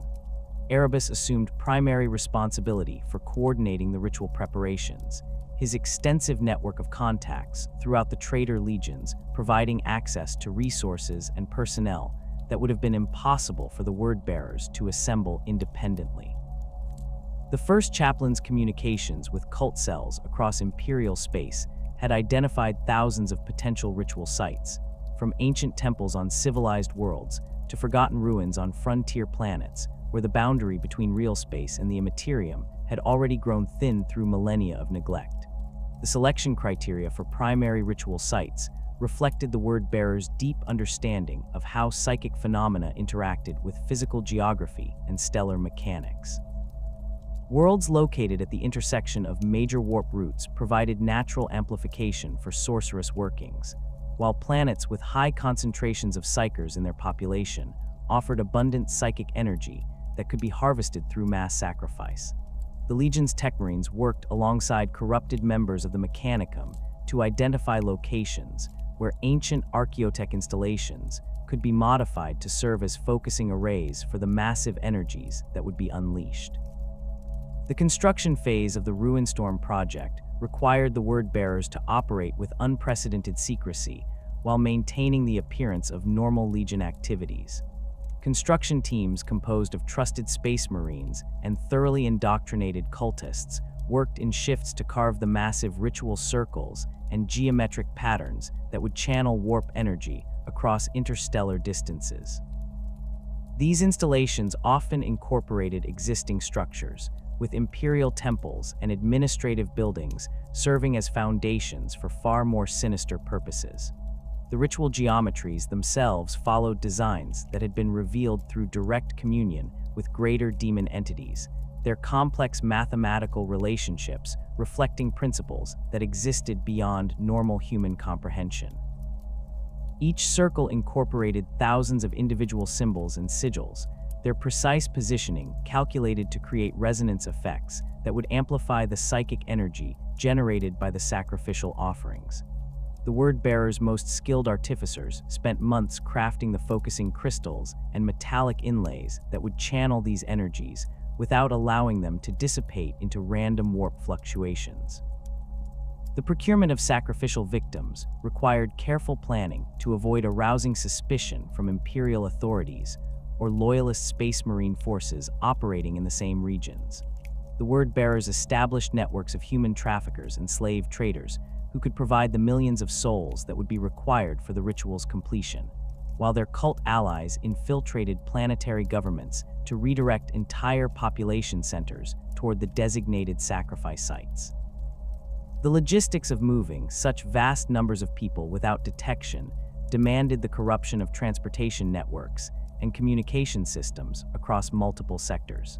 The timing of the Ruinstorm's activation required precise coordination with the broader strategic goals of the Horus Heresy, ensuring that the warp storms would isolate key imperial strongholds at the moment when traitor forces were best positioned to exploit the resulting chaos. Erebus maintained constant communication with Horus's staff and the other traitor Primarchs, adjusting the ritual schedule to accommodate changing military circumstances, while ensuring that the massive preparatory efforts would not be wasted through premature activation or inadequate coordination. The word-bearer's sorcerous capabilities had evolved far beyond the crude demon summoning that had characterized their early experiments with chaos worship. The Legion's most gifted psychers had learned to manipulate warp energy with surgical precision, their enhanced abilities allowing them to maintain stable channels between real space and the Imperium for extended periods. These techniques required years of training and practice, as the slightest error in concentration or ritual procedure could result in catastrophic feedback that would consume the practitioner's soul while unleashing uncontrolled demon entities in the surrounding area. The development of protective wards and binding circles represented one of the word-bearer's most significant achievements in practical sorcery. These defensive measures allowed the Legion's psychers to work with warp energies that would have instantly destroyed unprotected individuals, while simultaneously preventing the demon entities they summoned from turning against their summoners. The ward patterns incorporated elements from multiple chaos traditions, combining Kalkian religious symbolism with designs revealed through demon communication and mathematical principles derived from corrupted Mechanicum research. The demon pacts that the word-bearers negotiated during this period established formal relationships with warp entities that transcended the temporary alliances typical of conventional summoning. These agreements specified the terms under which demon legions would manifest in real space to support legion operations, while defining the obligations that the word-bearers would fulfill in exchange for supernatural assistance. The negotiations required extensive theological knowledge and diplomatic skill, as the alien psychology of demon entities made them unpredictable partners whose motivations often conflicted with human strategic objectives. The binding rituals that formalized these demonic alliances incorporated elements of both contract law and religious ceremony, creating agreements that possessed binding force in both the material and immaterial realms. The word-bearer's most experienced Dark Apostles served as negotiators in these proceedings, their enhanced understanding of demon nature allowing them to identify potential loopholes or ambiguities that could be exploited by their supernatural partners. The resulting pacts often required the Legion to fulfill specific obligations, such as conducting regular sacrificial offerings or establishing permanent shrines dedicated to particular demon entities. The establishment of demon worlds within areas under word-bearer control provided the Legion with secure bases where they could conduct large-scale sorcerous workings without interference from Imperial forces. These planets underwent systematic corruption that transformed their physical laws and environmental conditions to better accommodate warp entities, their atmospheres becoming saturated with psychic energy that facilitated communion between the material and immaterial realms. The native populations of these worlds served as both workforce and sacrificial stock, their gradual mutation under prolonged warp exposure creating hybrid beings that could survive in environments that would be lethal to normal humans. The terraforming processes that created these demon worlds required the word-bearers to master techniques that combined conventional engineering with supernatural manipulation.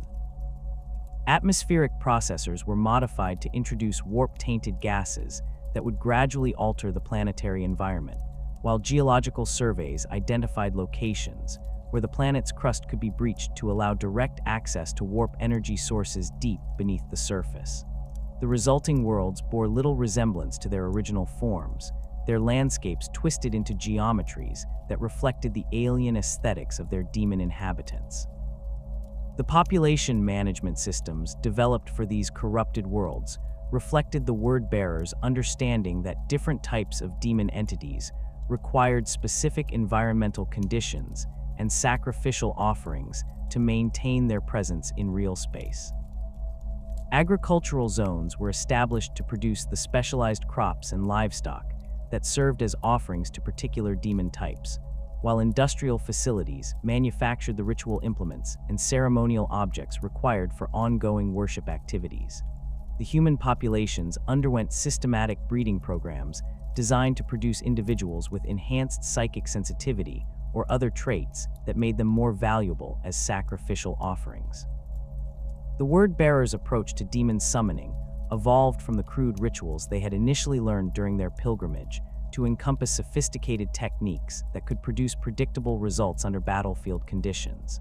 The Legion's chaplains developed standardized procedures for summoning different categories of demon entities, their methodologies refined through countless trials that identified the optimal combinations of ritual components, psychic energy expenditure, and environmental factors. These procedures were documented in field manuals that allowed even relatively inexperienced practitioners to conduct successful summonings with minimal risk of catastrophic failure. The tactical integration of demon allies into conventional military operations required the development of new command and control procedures that could accommodate the unpredictable nature of warp entities. The word-bearers learned to structure their battle plans around the capabilities and limitations of their supernatural allies, recognizing that demon entities operated according to motivations and behavioral patterns that differed fundamentally from those of human or space marine forces. The most successful operations combined demon shock troops with conventional word-bearer units, the supernatural entities serving as force multipliers that could tip the balance of engagements through their immunity to conventional weapons and their ability to manifest in unexpected locations. The communication protocols established between word-bearer commanders and their demon allies reflected the complex relationship between material and immaterial beings operating in the same tactical environment. The Legion Psychers served as interpreters and coordinators, their enhanced abilities allowing them to maintain real-time communication with demon entities, whose thought processes operated at speeds and scales that exceeded normal human comprehension. These communication links required constant maintenance and adjustment, as the psychic interference generated by large-scale combat operations could disrupt the delicate connections between real space and the warp. The logistical requirements for supporting demon allies created unique challenges that the word-bearers addressed through the development of specialized supply chains and maintenance procedures.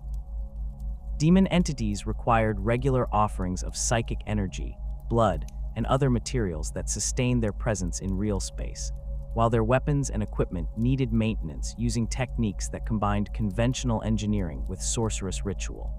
The Legion established mobile shrines and portable summoning circles that could be deployed in forward areas to provide the spiritual infrastructure necessary for maintaining demon allies during extended campaigns. The Word-Bearer's mastery of warp manipulation extended beyond simple demon summoning to encompass more subtle techniques that could influence the flow of psychic energy across interstellar distances.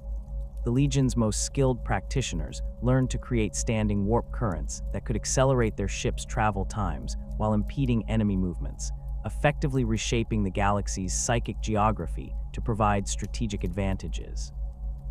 These techniques required precise timing and coordination between multiple psykers operating from different locations, their combined efforts creating effects that could persist for months or even years after the initial ritual work had been completed.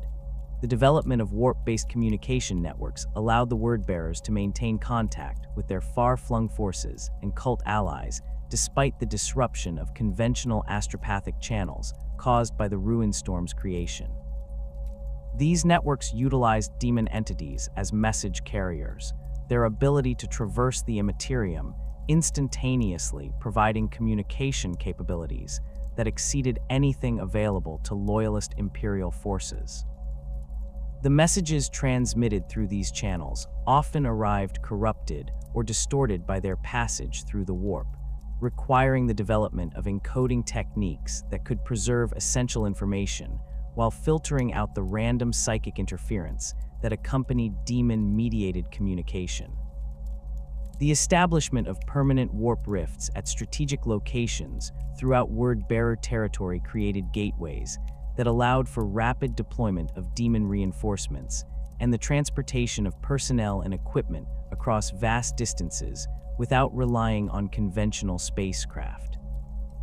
These rifts required constant maintenance to prevent them from either collapsing or expanding beyond controllable limits, their stability dependent on regular sacrificial offerings and the continuous attention of skilled psykers. The Word-Bearers constructed fortress shrines around the most important rifts, their defensive installations protecting the gateway sites, while providing staging areas for forces transitioning between real space and the Imperium. The convergence of traitor forces in the Sol system marked the culmination of 7 years of civil war that had torn the Imperium apart.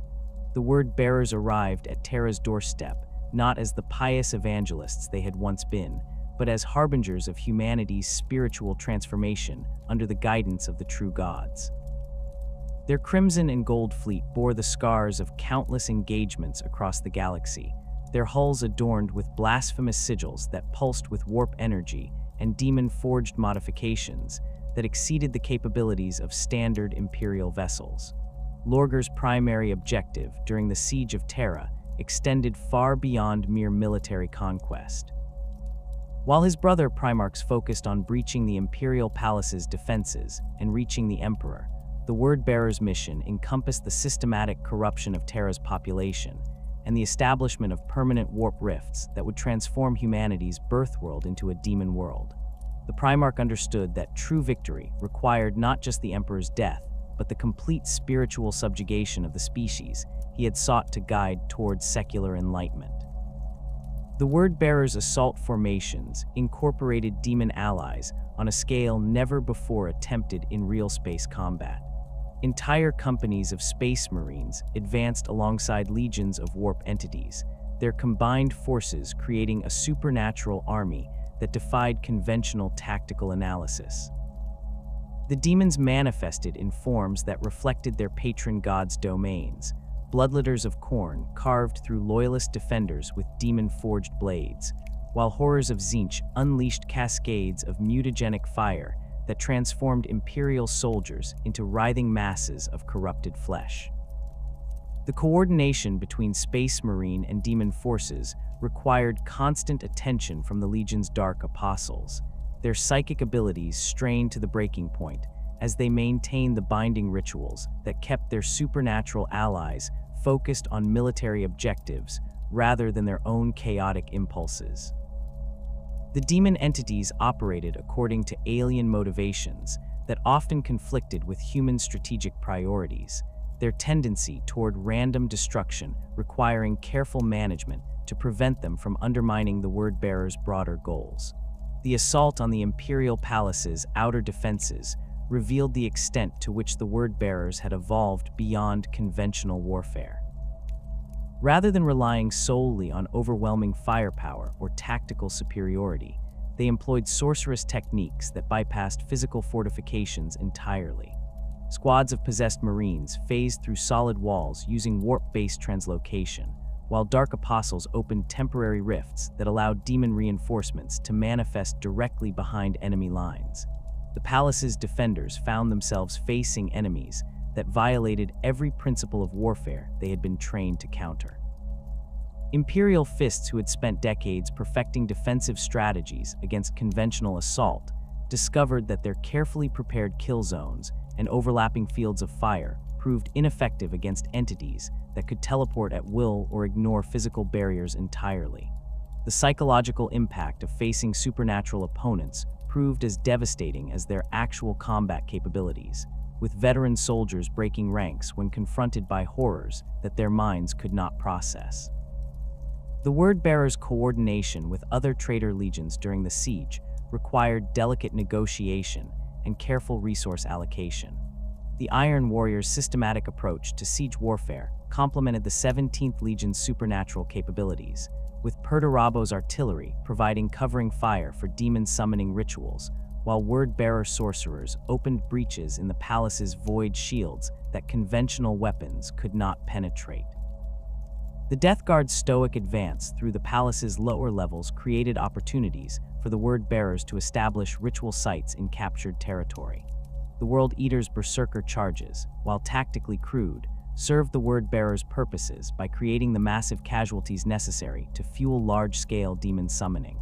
The blood spilled by Angron's warriors in their frenzied assaults generated psychic energy that the word-bearers' psychers could channel into increasingly powerful rituals. The Red Angel's own presence on the battlefield created a resonance with Khorne's realm that facilitated the manifestation of greater demon entities, without requiring the extensive preparatory work normally necessary for such summonings. The Night Lord's terror tactics complemented the word-bearers' psychological warfare, their brutal methods creating the fear and despair that weakened the palace defenders' spiritual resistance to chaos corruption. Civilians who witnessed the 8th Legion's atrocities became more susceptible to the word-bearers' theological arguments, their traumatized minds seeking any explanation that could make sense of the horrors they had experienced. The combination of physical terror and spiritual corruption proved devastatingly effective in breaking down the Imperial defenders' morale. The Emperor's children provided the word-bearers with specialized expertise in urban warfare and close-quarters combat within the palace's labyrinthine interior. The 3rd Legion's pursuit of perfection in all forms of warfare had led them to develop techniques for fighting in confined spaces that proved invaluable during the assault on the palace's inner sanctums.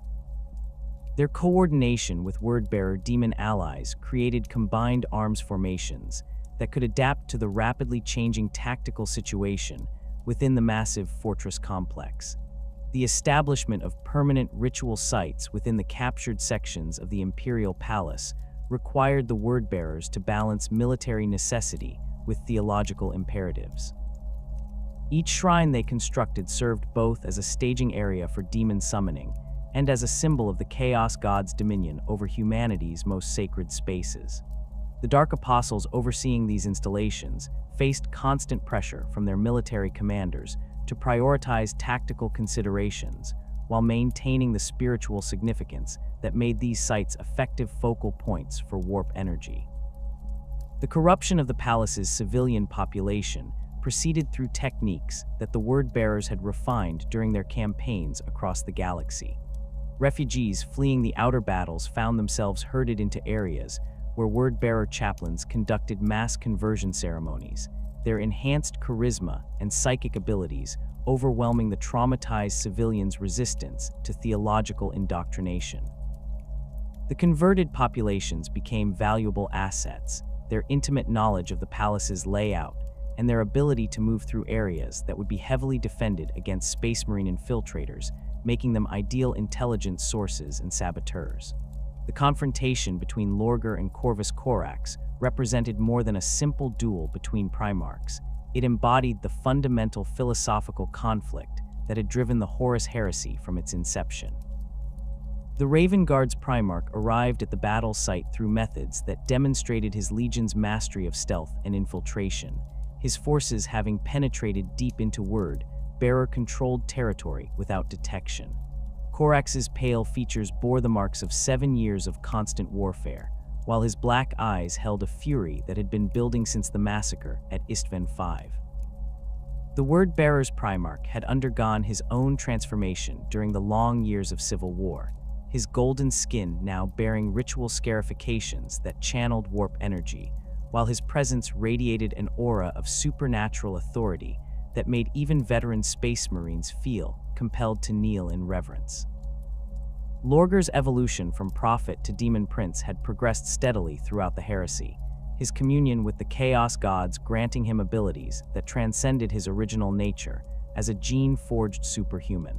The battle between the two Primarchs raged across multiple levels of the Imperial Palace, their superhuman speed and strength creating destruction that exceeded anything their respective legions could achieve. Corax's lightning claws carved through ceramite and flesh with equal ease, while his mastery of stealth techniques allowed him to strike from unexpected angles before vanishing into shadows that seemed to bend around his form. Lorgar countered with sorcerous abilities that warped reality around him, his words of power creating barriers of crystallized warp energy, while his demon-forged weapons channeled the fury of the Chaos Gods themselves. The Word-bearer's supporting forces found themselves engaged in desperate fighting against Raven Guard infiltrators, who seemed to appear from nowhere, before disappearing back into the palace's maze of corridors and service passages. The 19th Legion's survivors had been transformed by their experiences during the heresy into something approaching living weapons, their hatred for the Word-bearers driving them to feats of martial prowess that exceeded even their enhanced capabilities. The running battles that accompanied the Primarch's duel created a secondary conflict that drew in increasing numbers of troops from both sides. The climax of the confrontation came when Lorgar attempted to complete a ritual that would have transformed the Imperial Palace's throne room into a permanent gateway to the warp. The massive summoning circle that his followers had carved into the floor of the Emperor's most sacred chamber represented months of careful preparation and the sacrifice of thousands of Imperial civilians. The ritual's completion would have allowed the Chaos Gods themselves to manifest physically in real space, ensuring that even the Emperor's death would not end their influence over humanity. Corax's intervention at the crucial moment demonstrated both his tactical brilliance and his absolute commitment to preventing the Word-bearers from achieving their ultimate goal. The Raven Guard Primarch's assault disrupted the ritual at its most critical phase, his lightning claws severing the psychic conduits that channeled warp energy into the summoning circle, while his presence created interference that prevented the demon entities from fully manifesting. The resulting psychic backlash devastated both Primarchs, their enhanced physiology barely sufficient to survive the unleashed energies. The Word-bearers' withdrawal from the throne room marked a turning point in their assault on the Imperial Palace, though their retreat was conducted in good order rather than as a panicked flight.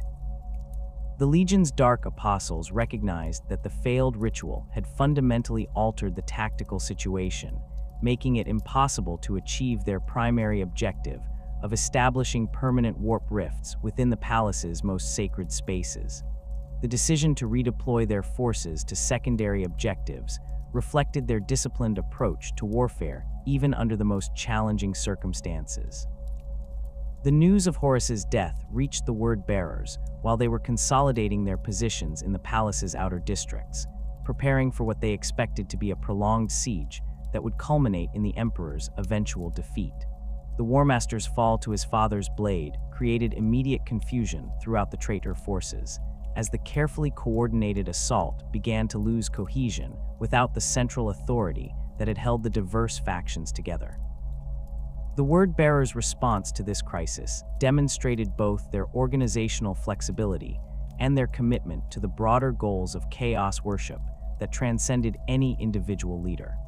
Lorgar's decision to begin the Legion's withdrawal from Terra reflected his understanding that the heresy's failure as a military campaign did not negate its success as a spiritual revolution. The Word-Bearers had achieved something far more significant than the conquest of a single world. They had demonstrated that the Emperor was not invincible, and that the Chaos Gods offered a viable alternative to Imperial doctrine. The seeds of corruption that they had planted throughout the galaxy would continue to grow regardless of the immediate military outcome, ensuring that humanity's spiritual evolution would continue even without the dramatic transformation that victory at Terra would have provided.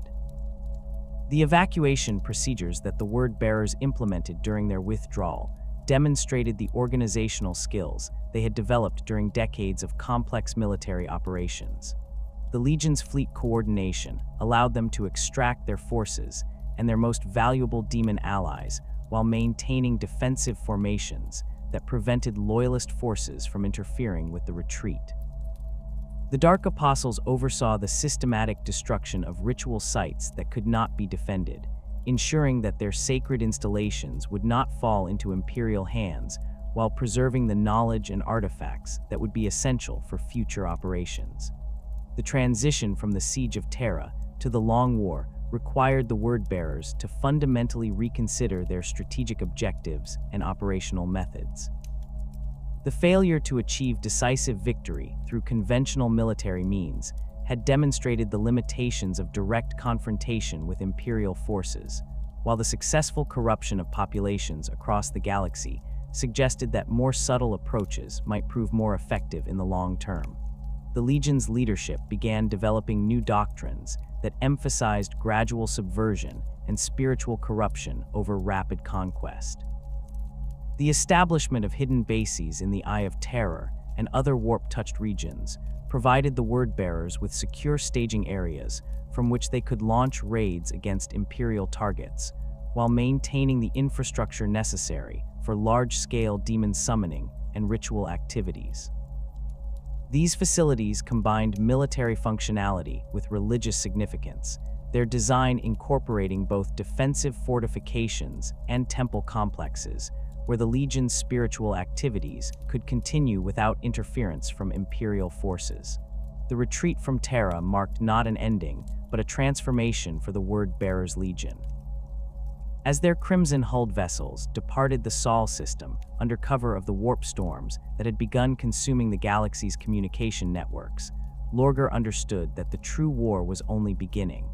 The siege had demonstrated the limitations of direct military confrontation with the Emperor's forces, but it had also revealed the immense potential of the corruption they had already seeded throughout Imperial space.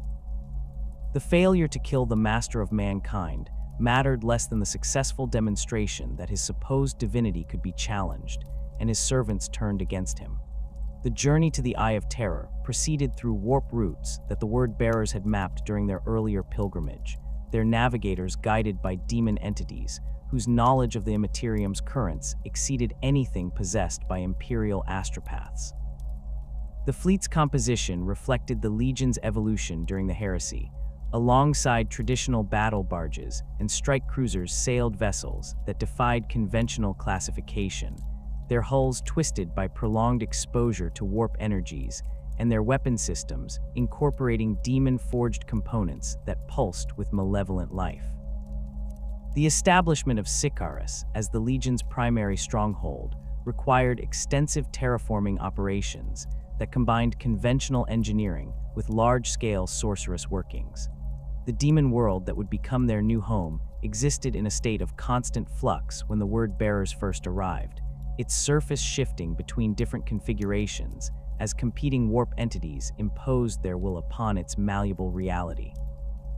The Dark Apostles who oversaw the planet's transformation understood that creating a stable base of operations would require them to negotiate with the existing demon inhabitants while establishing their own authority over the world's supernatural ecosystem. The construction of the Templum Inficio represented the Word-Bearer's most ambitious architectural project since the destruction of Monarchia. This massive fortress cathedral served simultaneously as the Legion's command center, their primary ritual site, and a monument to the four gods whose worship had become central to their identity. The structure's design incorporated elements from Kolkian religious architecture, alongside geometric patterns revealed through communion with greater demon entities, creating a building that existed partially in real space and partially in the warp. The templum's construction required materials that could withstand the constant warp storms that swept across Sikaris's surface. The Word-Bearer's Techmarines worked alongside corrupted members of the Dark Mechanicum to develop new alloys that incorporated demon essence into their molecular structure, creating substances that grew stronger when exposed to psychic energy rather than being degraded by it. The building process itself became a form of worship, with construction crews conducting ritual observances at each stage of the work, while demon entities provided supernatural assistance with tasks that exceeded normal human capabilities. The organization of Sikaris's population reflected the Word-Bearer's understanding of how to create a sustainable society based on chaos worship.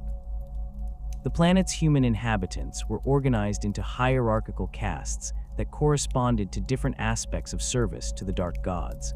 Warrior castes provided military support and conducted raids against Imperial targets, while priest castes maintained the ritual observances necessary to keep the demon population satisfied and cooperative. Artisan castes manufactured the specialized equipment required for sorceress workings, their skills enhanced through demon-granted insights that allowed them to create objects that transcended the boundaries between technology and magic. The integration of demon entities into Sikaris's administrative structure created unique challenges that the Word-Bearers addressed through the development of new governmental frameworks. Unlike human administrators who could be controlled through conventional authority structures, demon entities operated according to motivations and behavioral patterns that reflected their alien psychology. The Dark Apostles learned to manage these supernatural citizens through a combination of negotiation, ritual obligation, and carefully structured hierarchies that channeled demon ambitions toward constructive purposes. The agricultural systems established on Sikaris bore little resemblance to conventional farming methods. The planet's warp-touched environment required specialized crops that could thrive in conditions where the normal laws of biology held no sway. The Word-Bearers developed cultivation techniques that incorporated ritual elements alongside traditional agricultural practices, their farmers conducting daily observances that encouraged plant growth while appeasing the demon entities whose presence influenced local environmental conditions. The resulting harvests provided sustenance for the human population while producing the specialized materials required for large-scale sorceress workings. The establishment of recruitment networks throughout the Eye of Terror allowed the Word-Bearers to maintain their numbers despite the casualties they had suffered during the heresy. The Legion scouts identified populations on demon worlds whose genetic heritage made them suitable candidates for Space Marine implantation, while their diplomatic contacts with other Chaos factions provided access to prisoners and volunteers who could undergo the transformation process. The recruitment procedures incorporated extensive psychological screening to ensure that candidates possessed the mental flexibility necessary to adapt to life as servants of the dark gods. The training programs developed for new recruits emphasized spiritual development alongside traditional military instruction. Neophytes learned to channel warp energy through focused meditation while mastering the use of demon weapons and other supernatural equipment. The indoctrination process included direct exposure to lesser demon entities under controlled conditions, allowing recruits to develop the psychological resilience necessary to work alongside supernatural allies without succumbing to madness or corruption beyond their ability to control. The Word-Bearers' participation in Abaddon's Black Crusades reflected their understanding that the Long War required coordinated action among the various Chaos factions.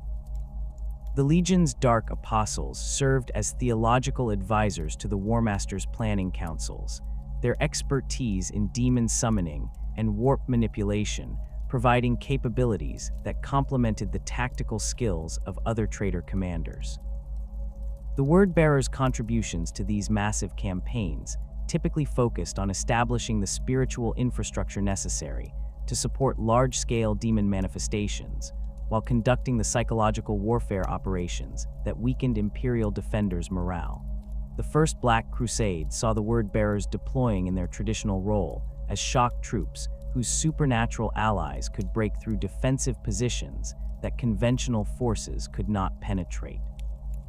Their assault formations incorporated lessons learned during the Siege of Terra, with Dark Apostles coordinating demon summoning rituals that could be conducted under battlefield conditions, while maintaining the binding protocols necessary to prevent their supernatural allies from turning against their summoners.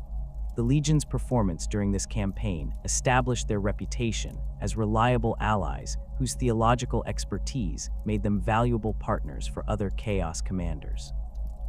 The coordination between Word-Bearer forces and Abaddon's own Black Legion required careful negotiation of command authority and operational priorities. The Sons of Horus veterans who formed the core of the War Master's new Legion possessed extensive experience in large-scale military operations, but they lacked the specialized knowledge necessary to effectively utilize demon allies or conduct the complex rituals that had become essential elements of Chaos warfare. The Word-Bearers provided this expertise while maintaining their own command structure and operational independence. The development of demon engines as standard equipment for Word-Bearer forces represented a significant advancement in their military capabilities. These war machines combined the mechanical expertise of corrupted tech marines with the supernatural insights gained through demon communion, creating vehicles that possessed capabilities far exceeding those of conventional Imperial equipment. The engine's crews underwent surgical modifications that bonded their nervous systems with demon entities, creating hybrid beings whose enhanced reflexes and supernatural perception made them devastatingly effective in combat. The maintenance requirements for these demon engines created new logistical challenges that the Word-Bearers addressed through the establishment of specialized forge shrines throughout their territory. These facilities combined traditional mechanical workshops with ritual spaces where the demon entities inhabiting the war machines could receive the offerings and observances necessary to maintain their cooperation. The forge priests who oversaw these installations required training in both engineering and theology, their duties encompassing mechanical maintenance, alongside the spiritual obligations necessary to keep demon engines functioning properly. The Word-Bearers' approach to raiding Imperial worlds evolved throughout the millennia to emphasize corruption and conversion over simple destruction. Their assault forces typically included extensive contingents of Chaos cultists, whose role extended beyond military support to encompass the establishment of permanent cells that could continue subversive activities after the main force withdrew. These cultists received training in propaganda techniques and psychological manipulation that allowed them to gradually convert local populations to Chaos worship through methods that avoided detection by Imperial authorities. The selection of raid targets reflected careful intelligence analysis that identified worlds whose populations possessed characteristics that made them particularly susceptible to corruption. Agricultural worlds with strong religious traditions proved especially vulnerable to theological arguments that presented the Chaos gods as more powerful and benevolent alternatives to the Emperor's distant authority. Hive worlds whose populations suffered under oppressive working conditions could be corrupted through promises of liberation and empowerment that Chaos worship supposedly offered. The establishment of hidden shrines on raided worlds required construction techniques that could create permanent installations while avoiding detection by Imperial reconnaissance efforts. The Word-Bearers developed modular shrine components that could be assembled quickly during raids and concealed within existing structures or underground locations. These installations served as focal points for ongoing cult activities while providing communication links with Sikaris and other Word-Bearer strongholds throughout the Eye of Terror. the word-bearers' intelligence networks expanded throughout the millennia to encompass systematic monitoring of Imperial activities across multiple sectors. Their agents operated under deep cover identities within Imperial institutions, their positions providing access to strategic information about military deployments, administrative policies, and potential vulnerabilities that could be exploited during future operations. The intelligence gathered through these networks proved invaluable in planning raids and identifying opportunities for large-scale corruption efforts. The coordination of these intelligence operations required secure communication methods that could function despite Imperial efforts to monitor and intercept chaos transmissions. The word-bearers developed encoding techniques that incorporated theological elements alongside conventional cryptographic methods, creating messages that appeared to be routine religious communications while actually containing detailed intelligence reports. The demon entities that served as message carriers could traverse the warp instantaneously, providing communication capabilities that exceeded anything available to Imperial forces. The preservation of Legion cohesion throughout 10 millennia of warfare required constant attention to both practical and spiritual considerations. The word-bearers maintained their organizational structure through regular gatherings, where dark apostles from different companies could coordinate their activities and share theological insights gained through their individual experiences. These assemblies served both administrative and religious functions, their proceedings encompassing strategic planning alongside ritual observances that reinforced the spiritual bonds connecting all members of the Legion. The development of standardized doctrinal texts ensured that word-bearer forces operating in different regions maintained consistent theological understanding despite their physical separation. The Book of Lorgar underwent regular revision and expansion as new insights were gained through communion with demon entities and practical experience in conducting large-scale corruption operations. These updated versions were distributed throughout the Legion's territory through networks of scribes and missionaries, whose duties encompassed both preservation of sacred knowledge and its dissemination to distant outposts. The word-bearers' approach to managing their demon allies evolved into sophisticated protocols that balanced the entity's alien motivations with military necessity. The Legion's most experienced Dark Apostles developed specialized techniques for negotiating with different categories of demon entities, their methods tailored to the specific psychological characteristics and behavioral patterns displayed by servants of each Chaos God. These negotiation protocols were documented in classified manuals that provided guidance for field commanders who lacked extensive theological training but needed to coordinate demon support for their operations. The transformation of Sikaris from a simple demon world into the beating heart of word-bearer power required engineering feats that pushed the boundaries between technology and sorcery. The planet's surface, once a chaotic landscape of shifting terrain and competing warp influences, gradually stabilized under the focused will of the Legion's most powerful Dark Apostles.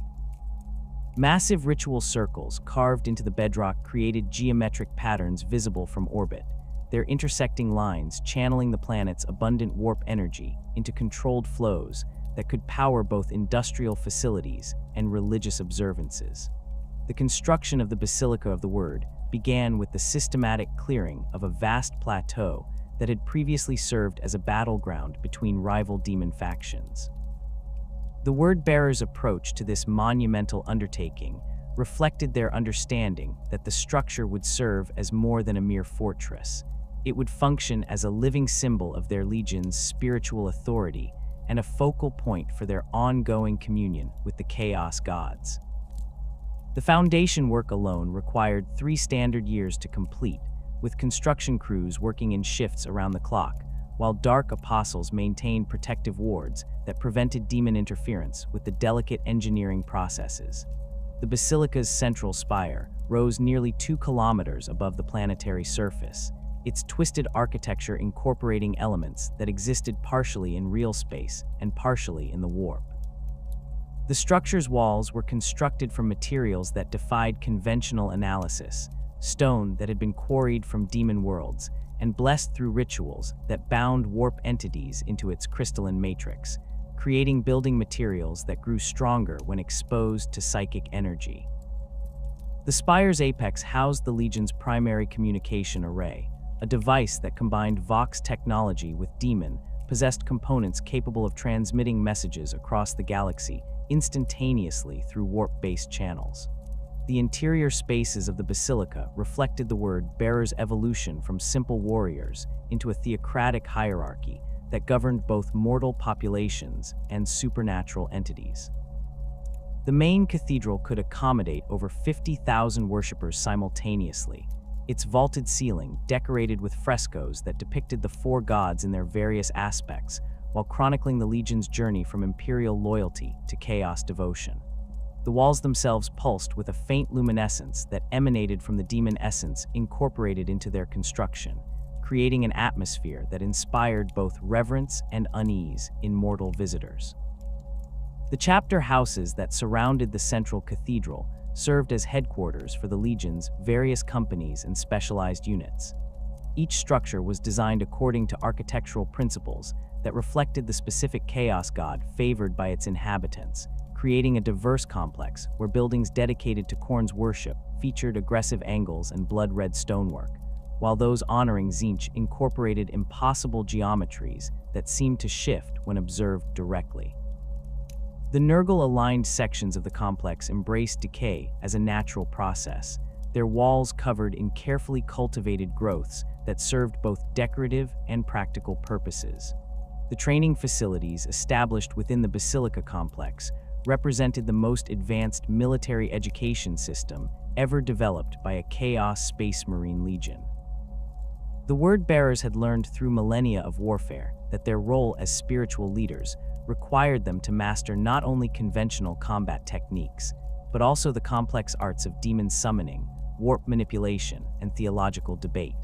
The training regimens developed for new recruits incorporated all these elements, creating space marines who could function equally effectively as shock troops, sorcerers, or missionary diplomats depending on operational requirements.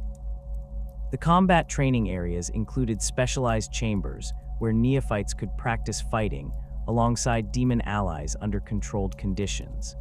These facilities were equipped with containment systems that could instantly banish summoned entities if they became hostile, while monitoring equipment allowed instructors to evaluate each recruit's ability to coordinate with supernatural partners.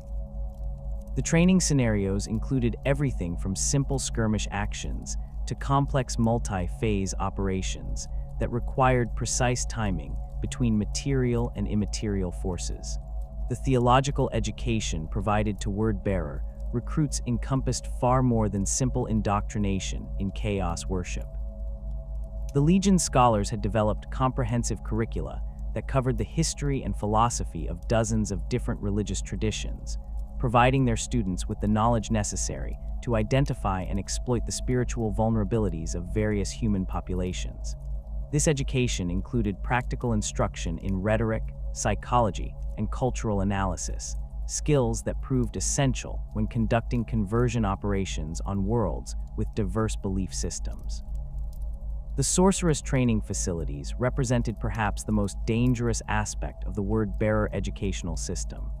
These chambers were designed to safely expose students to increasing levels of warp energy while teaching them to channel that power through focused ritual and meditation.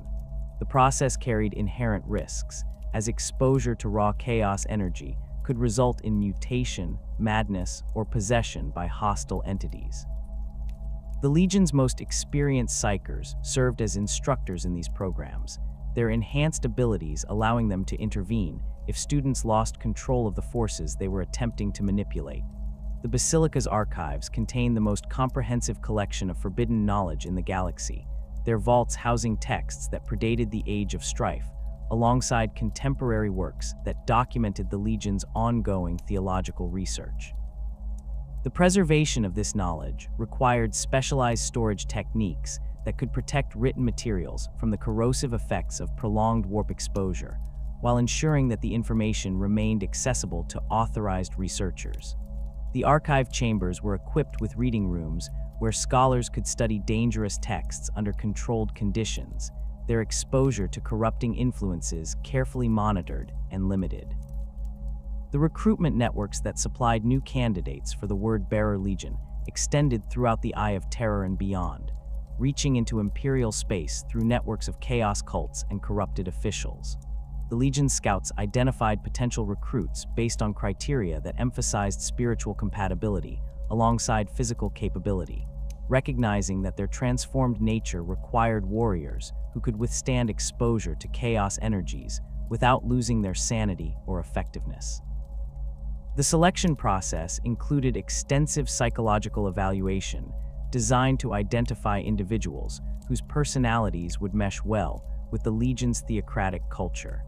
The surgical facilities where recruits underwent their transformation into Space Marines incorporated demon-enhanced medical technology that exceeded anything available to Loyalist forces.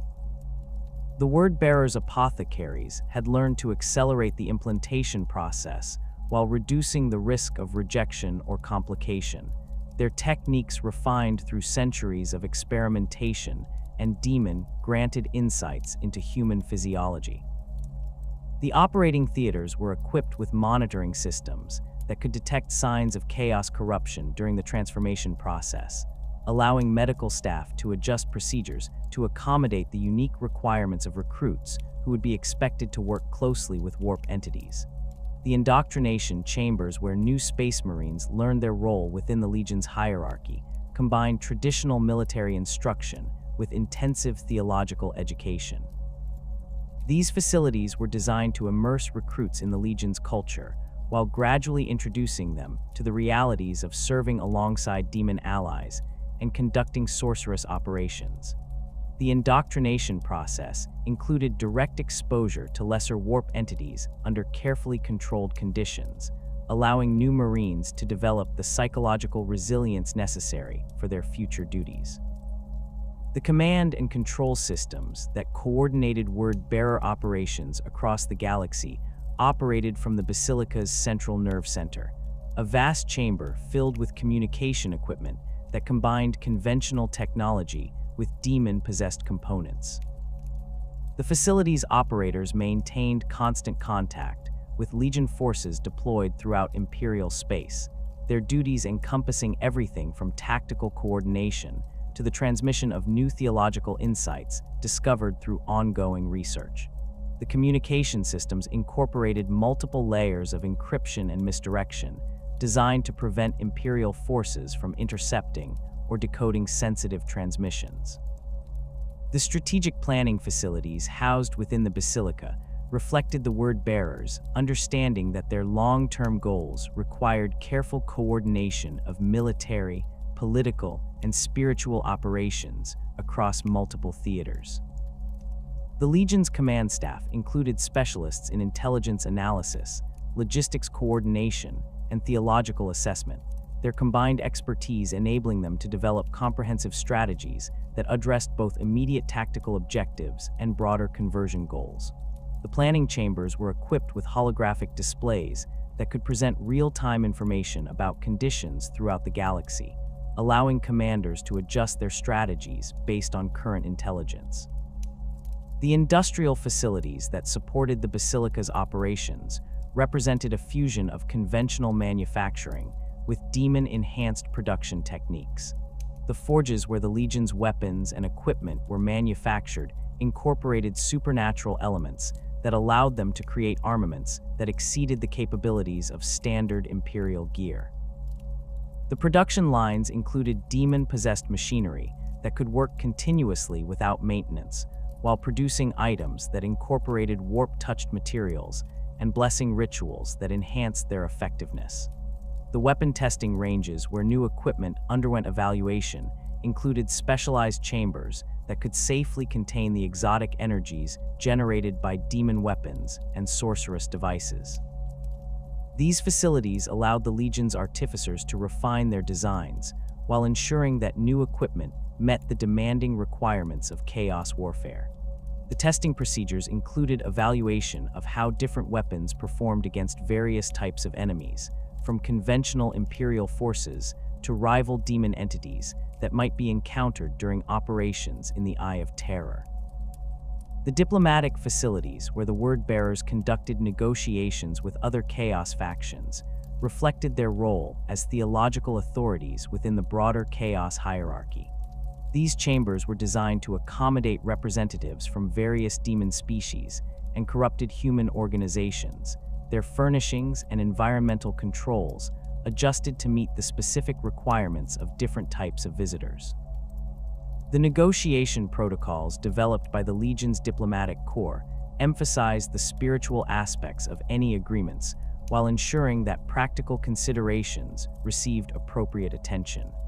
The medical facilities that maintained the health of the Legion's personnel incorporated healing techniques that combined conventional medicine with warp-based regeneration methods. The word-bearers' medical staff had learned to treat injuries and conditions that resulted from prolonged exposure to chaos energies, their expertise encompassing both physical trauma and the psychological effects of communion with demon entities. The medical chambers included specialized equipment for treating space marines whose bodies had been modified by warp exposure, ensuring that such changes enhanced rather than hindered their combat effectiveness. The recreational facilities provided within the basilica complex served important psychological functions for space marines who spent decades or centuries away from their home base conducting operations throughout the galaxy. These areas included libraries where off-duty personnel could study theological texts, training halls where they could maintain their combat skills, and meditation chambers where they could commune with their patron deities. The recreational activities emphasized spiritual development alongside physical relaxation, recognizing that the Legion's demanding lifestyle required careful attention to both aspects of their members' well-being. The transportation networks that connected different sections of the basilica complex included both conventional corridors and teleportation chambers that utilized controlled warp rifts to enable rapid movement across the vast structure.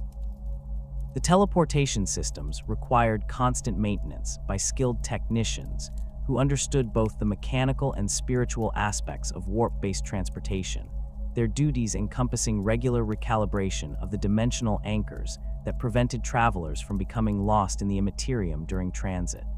The opening of the Great Rift in the 42nd millennium created opportunities that the word-bearers had spent 10,000 years preparing to exploit.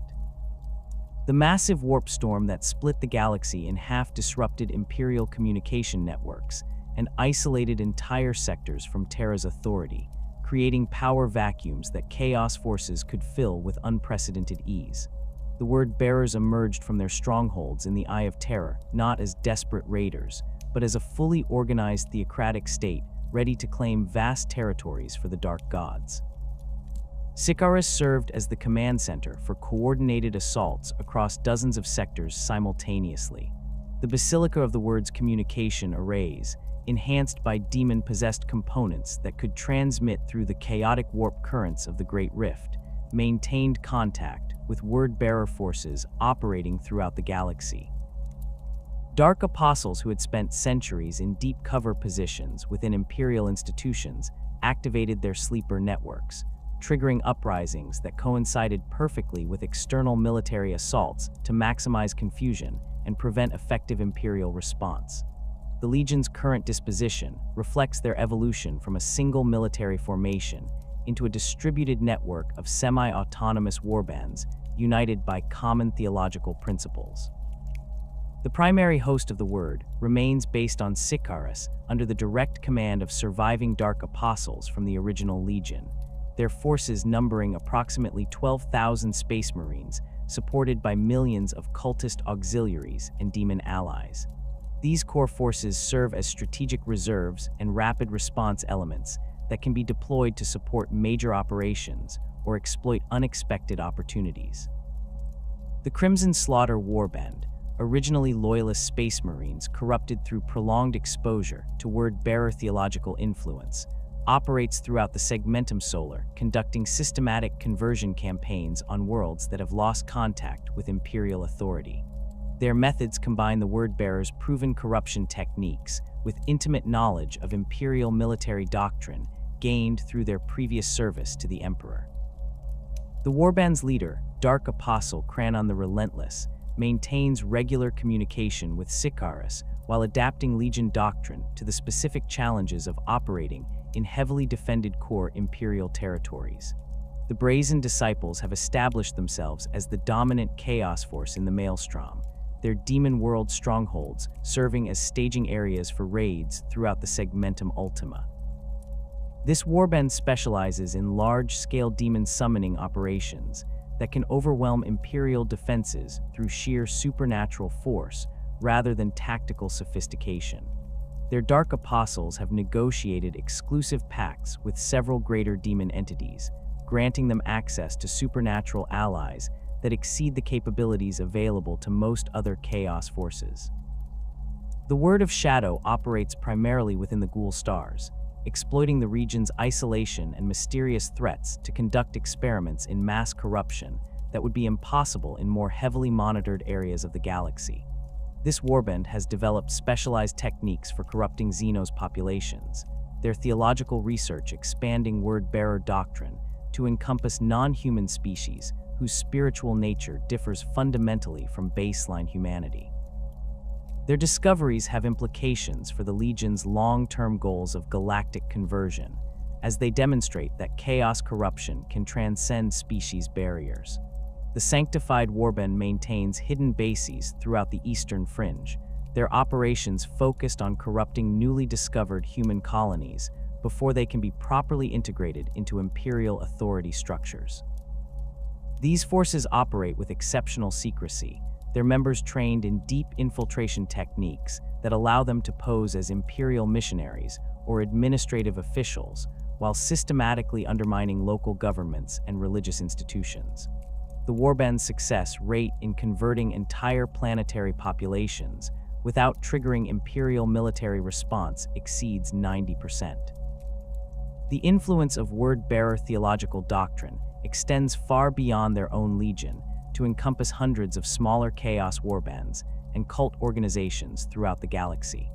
The Book of Lorgar has been translated into thousands of human languages and dialects, its distribution facilitated by networks of corrupted merchants, pilgrim ships, and even some Imperial officials who have been gradually converted through careful exposure to its teachings.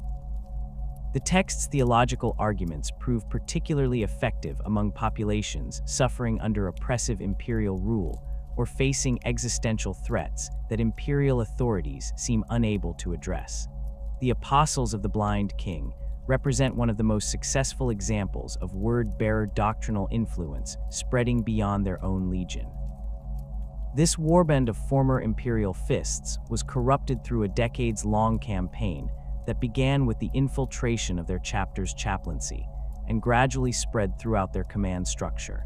The corrupted Space Marines retain their expertise in siege warfare while adding demon summoning capabilities that make them devastatingly effective against fortified Imperial positions. Their successful assault on the fortress world of Mordian demonstrated how word-bearer corruption techniques could transform even the most loyal Imperial forces into effective chaos weapons. The Covenant of Fire operates throughout the Segmentum Tempestus, their activities focused on corrupting Imperial Guard regiments through the systematic placement of word-bearer agents within regimental chaplain corps and commissariat structures. The Warband's methods emphasize gradual theological conversion rather than dramatic revelation, allowing them to turn entire military formations without triggering the suspicion that more obvious corruption attempts might generate. Corrupted Guard regiments continue to serve Imperial objectives while secretly advancing chaos goals, their dual loyalty creating intelligence networks that provide invaluable strategic information. The Sons of Erebus maintain the largest network of chaos cults operating within Imperial space, their cells embedded within every major institution from planetary governments to Space Marine chapters.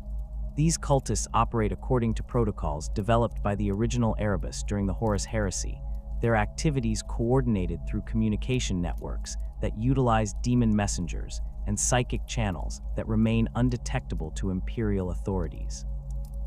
The cult network serves multiple functions, providing intelligence about Imperial military movements while conducting sabotage operations that weaken Imperial defenses in advance of major chaos assaults.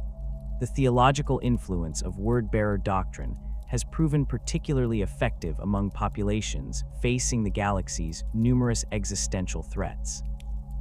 Worlds threatened by Tyranid hive fleets find the promise of demon protection more compelling than Imperial assurances of eventual military support, while populations suffering under orc invasions often embrace chaos worship after witnessing the supernatural powers that word-bearer intervention can provide. The Legion's missionaries present their doctrine not as rebellion against legitimate authority, but as pragmatic acceptance of the only powers capable of ensuring human survival in an increasingly hostile galaxy. The corruption of Imperial religious institutions represents one of the word-bearers' most significant achievements in the current millennium. Their agents have infiltrated the ecclesiarchy at every level, from local parish priests to cardinal-level positions within the organization's highest councils. These corrupted officials gradually modify Imperial religious doctrine to incorporate elements that make populations more susceptible to full chaos conversion. Their change is subtle enough to avoid detection, while creating theological foundations that support eventual revelation of the Dark God's true nature. The Word-Bearer's approach to converting Space Marine chapters has evolved to emphasize long-term infiltration over direct confrontation. Their agents target chapters suffering from recruitment difficulties, equipment shortages, or isolation from Imperial support networks, offering assistance that comes with carefully concealed theological conditions. The corruption process typically spans decades or centuries, with word-bearer advisors gradually introducing chaos elements into chapter traditions and combat doctrines, until the targeted Marines find themselves fully committed to serving the Dark Gods without understanding how their transformation occurred. The Legion's current military capabilities reflect 10 millennia of continuous warfare and theological development. Their forces combine traditional Space Marine equipment with demon weapons and warp-touched modifications that exceed the performance of standard Imperial gear.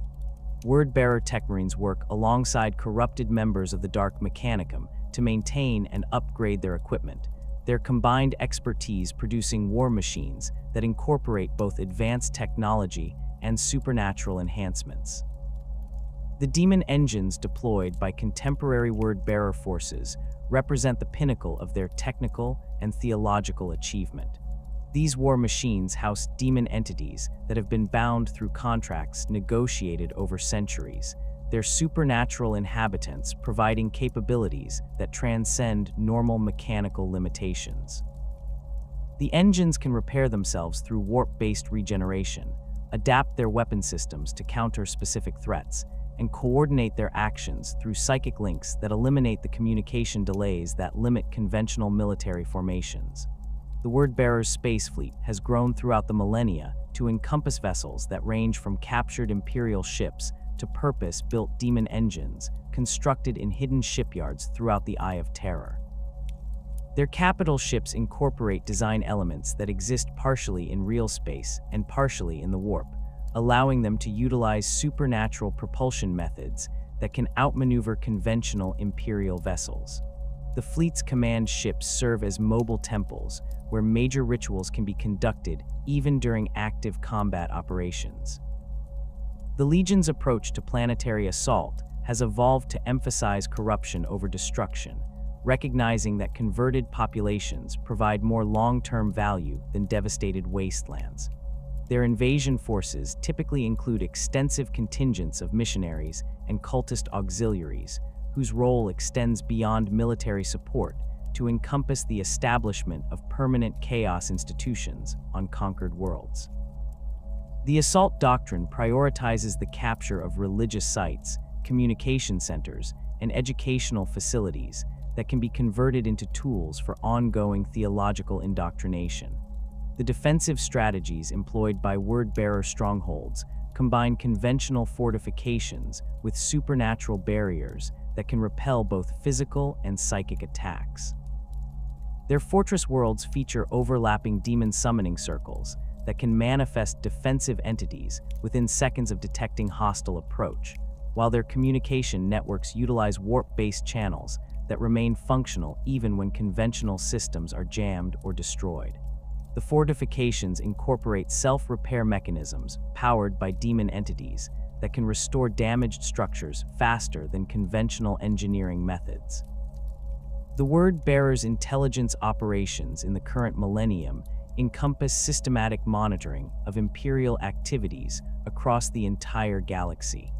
Their networks include corrupted officials within every major Imperial institution, from planetary governments to the highest levels of the administratum itself. The intelligence gathered through these sources provides advance warning of Imperial military movements, while identifying opportunities for corruption or sabotage that can advance Chaos objectives without requiring major military commitments. The Legion's coordination with other Chaos forces reflects their role as theological authorities within the broader Chaos hierarchy. Word-bearer Dark Apostles serve as advisors to warband leaders throughout the galaxy, their expertise in demon summoning and warp manipulation providing capabilities that complement the tactical specializations of other Chaos factions.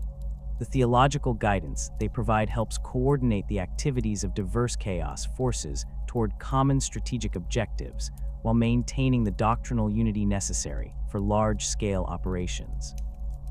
The current threat posed by the Word-Bearers to Imperial stability extends far beyond their direct military capabilities.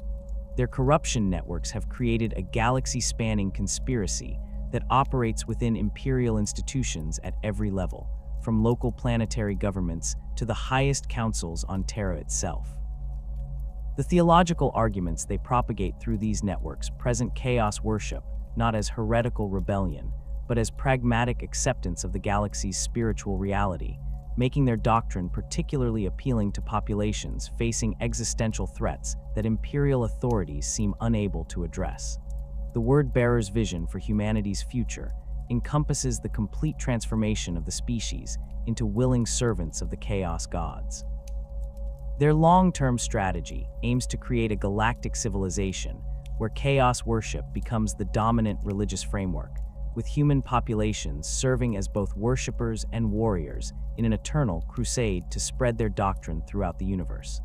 This vision extends beyond simple conquest to encompass the fundamental restructuring of human society according to principles derived from communion with warp entities. The Legion's theological research continues to expand their understanding of how Chaos corruption can be applied to different species and environmental conditions. Their experiments on demon worlds have demonstrated that the transformation they seek for humanity can be adapted to encompass other intelligent species, suggesting that their ultimate goals extend beyond a single world or even a single galaxy. The knowledge they have gained through millennia of experimentation provides them with tools for spiritual conquest that exceed anything available to purely military organizations.